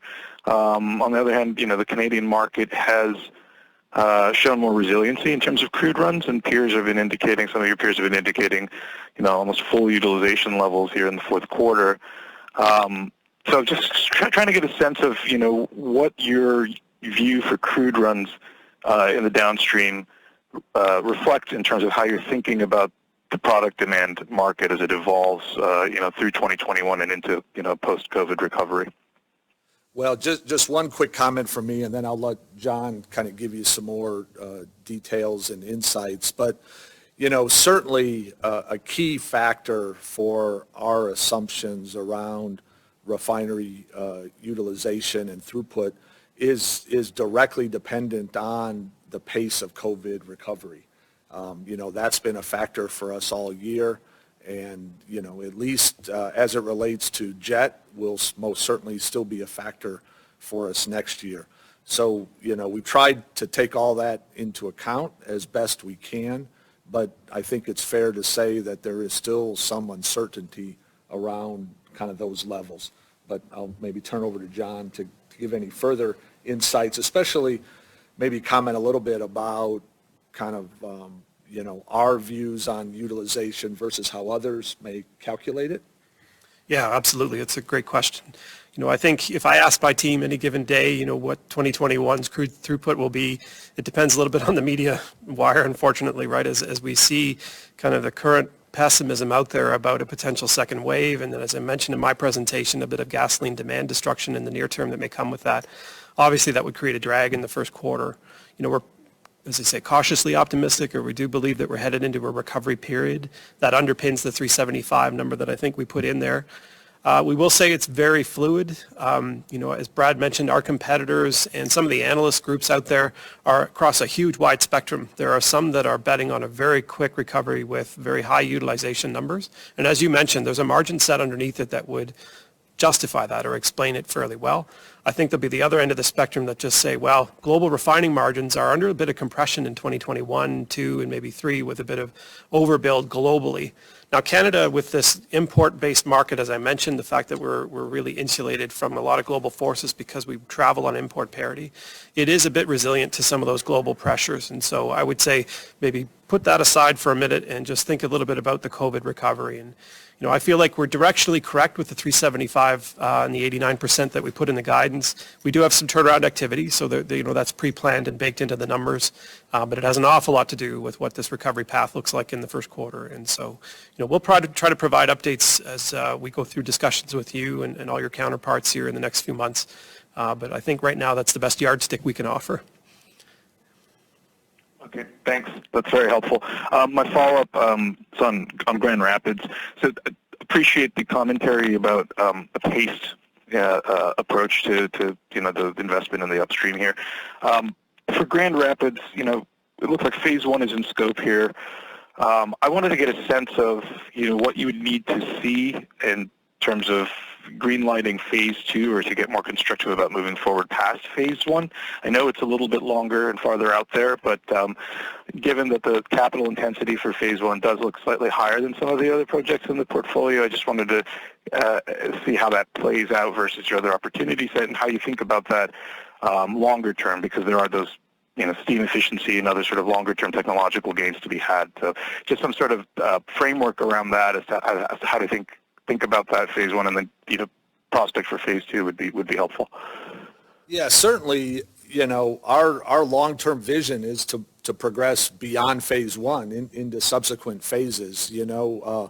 With any project like this that has multiple phases, the first phase is burdened by incremental capital costs to basically outfit kind of the base infrastructure, if you will, for the project. And Grand Rapids is no different than that. So we're quite excited about the potential for phase 1 and the value that it will generate. And I believe, once we get some experience with that, that'll allow us to kind of sharpen our pencil and identify what is the optimum timing to progress phase 2. But as we look much longer term, we feel quite good about the future phases of Grand Rapids as well. But maybe I'll see if Simon wants to add to that. Yeah, I think exactly right, Brad. I mean, the only thing I would add is that really the subsequent phases of Grand Rapids are not about if or what conditions or what signals. Having taken the first step, as Brad outlined, it's really just a question of timing. And really that timing is linked to the optimum utilisation of the steam capacity. As you know, we're not installing any new steam capacity with this development. That's part of the reason it's efficient and advantaged. And the subsequent phases, pads and wells, will be timed to make optimum use of that steam capacity as it becomes available, particularly in Nabier, but across the field. And as Brad exactly correctly said, the early phase is burdened by some of that infrastructure that gets installed and invested in, but will benefit subsequent phases through the sort of 30-plus year life of this development. Thank you. It's very helpful. Thanks for taking the questions. Thank you. Our next question comes from the line of Benny Wong with Morgan Stanley. Your line is open. Hey, good morning. Good morning, team. Thanks for holding the event. Very helpful. A lot of questions have been asked. Just had a couple of clarification questions. One on the future potential of digitization, the incremental value unlock up to 750. Just want to clarify, is that already in your base case and already within your 5-year capital outlook, or would that be incremental pending a decision to move forward with those? And then the second part of the question is really, can maybe talk about how you guys think and risk those numbers, just trying to get a sense if there's upside or how much upside there is in a more blue sky scenario. All right, thanks, Benny. You want to take that, Simon? Yeah, certainly I can take that, Brad. Happy to. And I think the simple answer to your question is no. The 750 million potential that we now see, and as you can see on the chart that I shared earlier, it is labelled as future potential. It's not yet defined, but we feel like we have based on the progress we've made so far and based on the opportunity space that we're seeing and the success that we're having, frankly, we're pretty confident that it's of that magnitude, very, very substantial and very material, obviously. That is not, I would say, baked into our plans or our outlooks. And even the 500 million original target, I would say when you get out to 2025, it's the nearer term, the better defined elements that are baked into our forward outlooks, and then other elements start getting risked in on a risked basis. The other part of your question was on capital and how much of that have we factored in. I think one of the messages that I really want to leave you with is these opportunities, these digital opportunities, our experience has been, and we expect it to continue to be the same, they are not capital intensive at all. Probably autonomous haul is a bit of an exception. That's been quite the investment, a lot of infrastructure, but also a very, very material benefit there in terms of improvement. But outside of that, after having built the foundation, these opportunities are typically low capital intensity. So I would argue the majority of that value is achievable with pretty minimal capital investment. Great. Thank you very much. That's very clear and very helpful. The second question is on Aspen. It looks like it's been deferred and out of your capital outlook for the time being. I think you mentioned looking for the right environment, including more attractive commodity prices and more egress clarity. Just curious, just get an update in terms of how you think about that project. And is there any opportunity to kind of rescope or change your development approach for that project potentially going forward? I recall that the Ashley project was actually rescoped once in the past. Just curious in terms of how you guys think about that and going forward in the new environment. Yeah, thanks for the question, Benny. And you're right. We have very consciously pushed that out of the near-term plan window. I would say, though, that the underpinning economics and benefits from the project are still strong. I think Simon's chart outlined, there are some key criteria, that we need to continue to update and revisit to assess, what might be the right timing for it. And certainly as time goes on, we're going to continue to refresh our views of the project, refresh our view of the approach, make sure we're taking full advantage of any technology developments that might influence the cost and economics and approach to the project.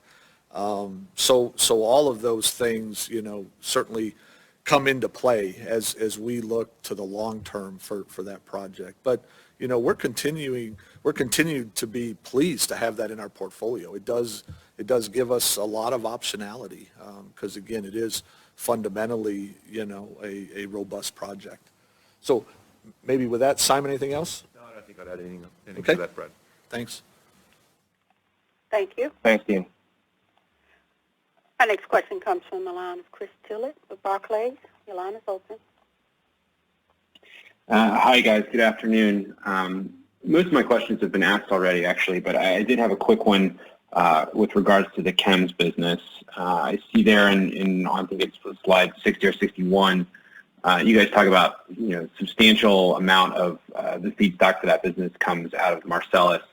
So I was just wondering if you could provide kind of any thoughts longer term about your sourcing of those barrels, in particular as we maybe start to see an increase in demand for some of that ethane along the U.S. Gulf Coast, specifically in a recovery scenario. And is there opportunity to maybe increase the amount of ethane that's supplied out of the off gas as well? You want to comment on that, John? We have had access to the Marcellus formation for some number of years now, but it hasn't been there for forever. Certainly we had a business that was built on other access points for ethane and propane supply into the Sarnia region for many, many years that came from other locations, from Michigan and beyond. What's interesting about this area is that it is blessed with a lot of NGL pipes that can do a lot of different things. And there are frac facilities in the area, and including in Sarnia, that provide lots of options. And I guess what I'd point you to there is that not only would we look at ethane source changes, but we'd look at ethylene purchase options as well as in Sarnia.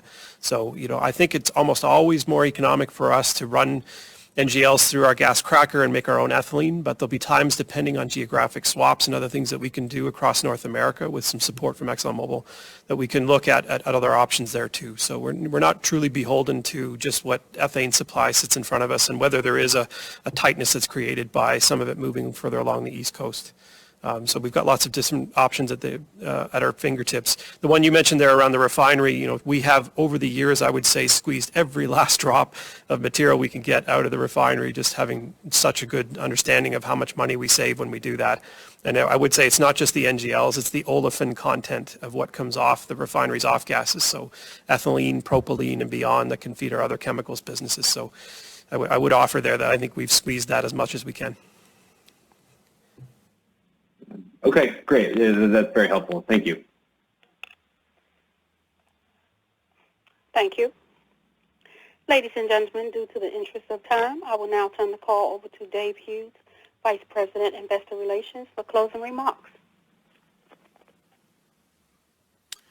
Okay, well, that brings us to the end of our 2020 Investor Day. So on behalf of the management team, I'd like to thank everybody for joining the webcast today and for your interest and ongoing support. Also encourage you, if you have any further questions, please don't hesitate to reach out, contact anybody here on the Investor Relations team, and we'll be happy to answer them. So thank you very much.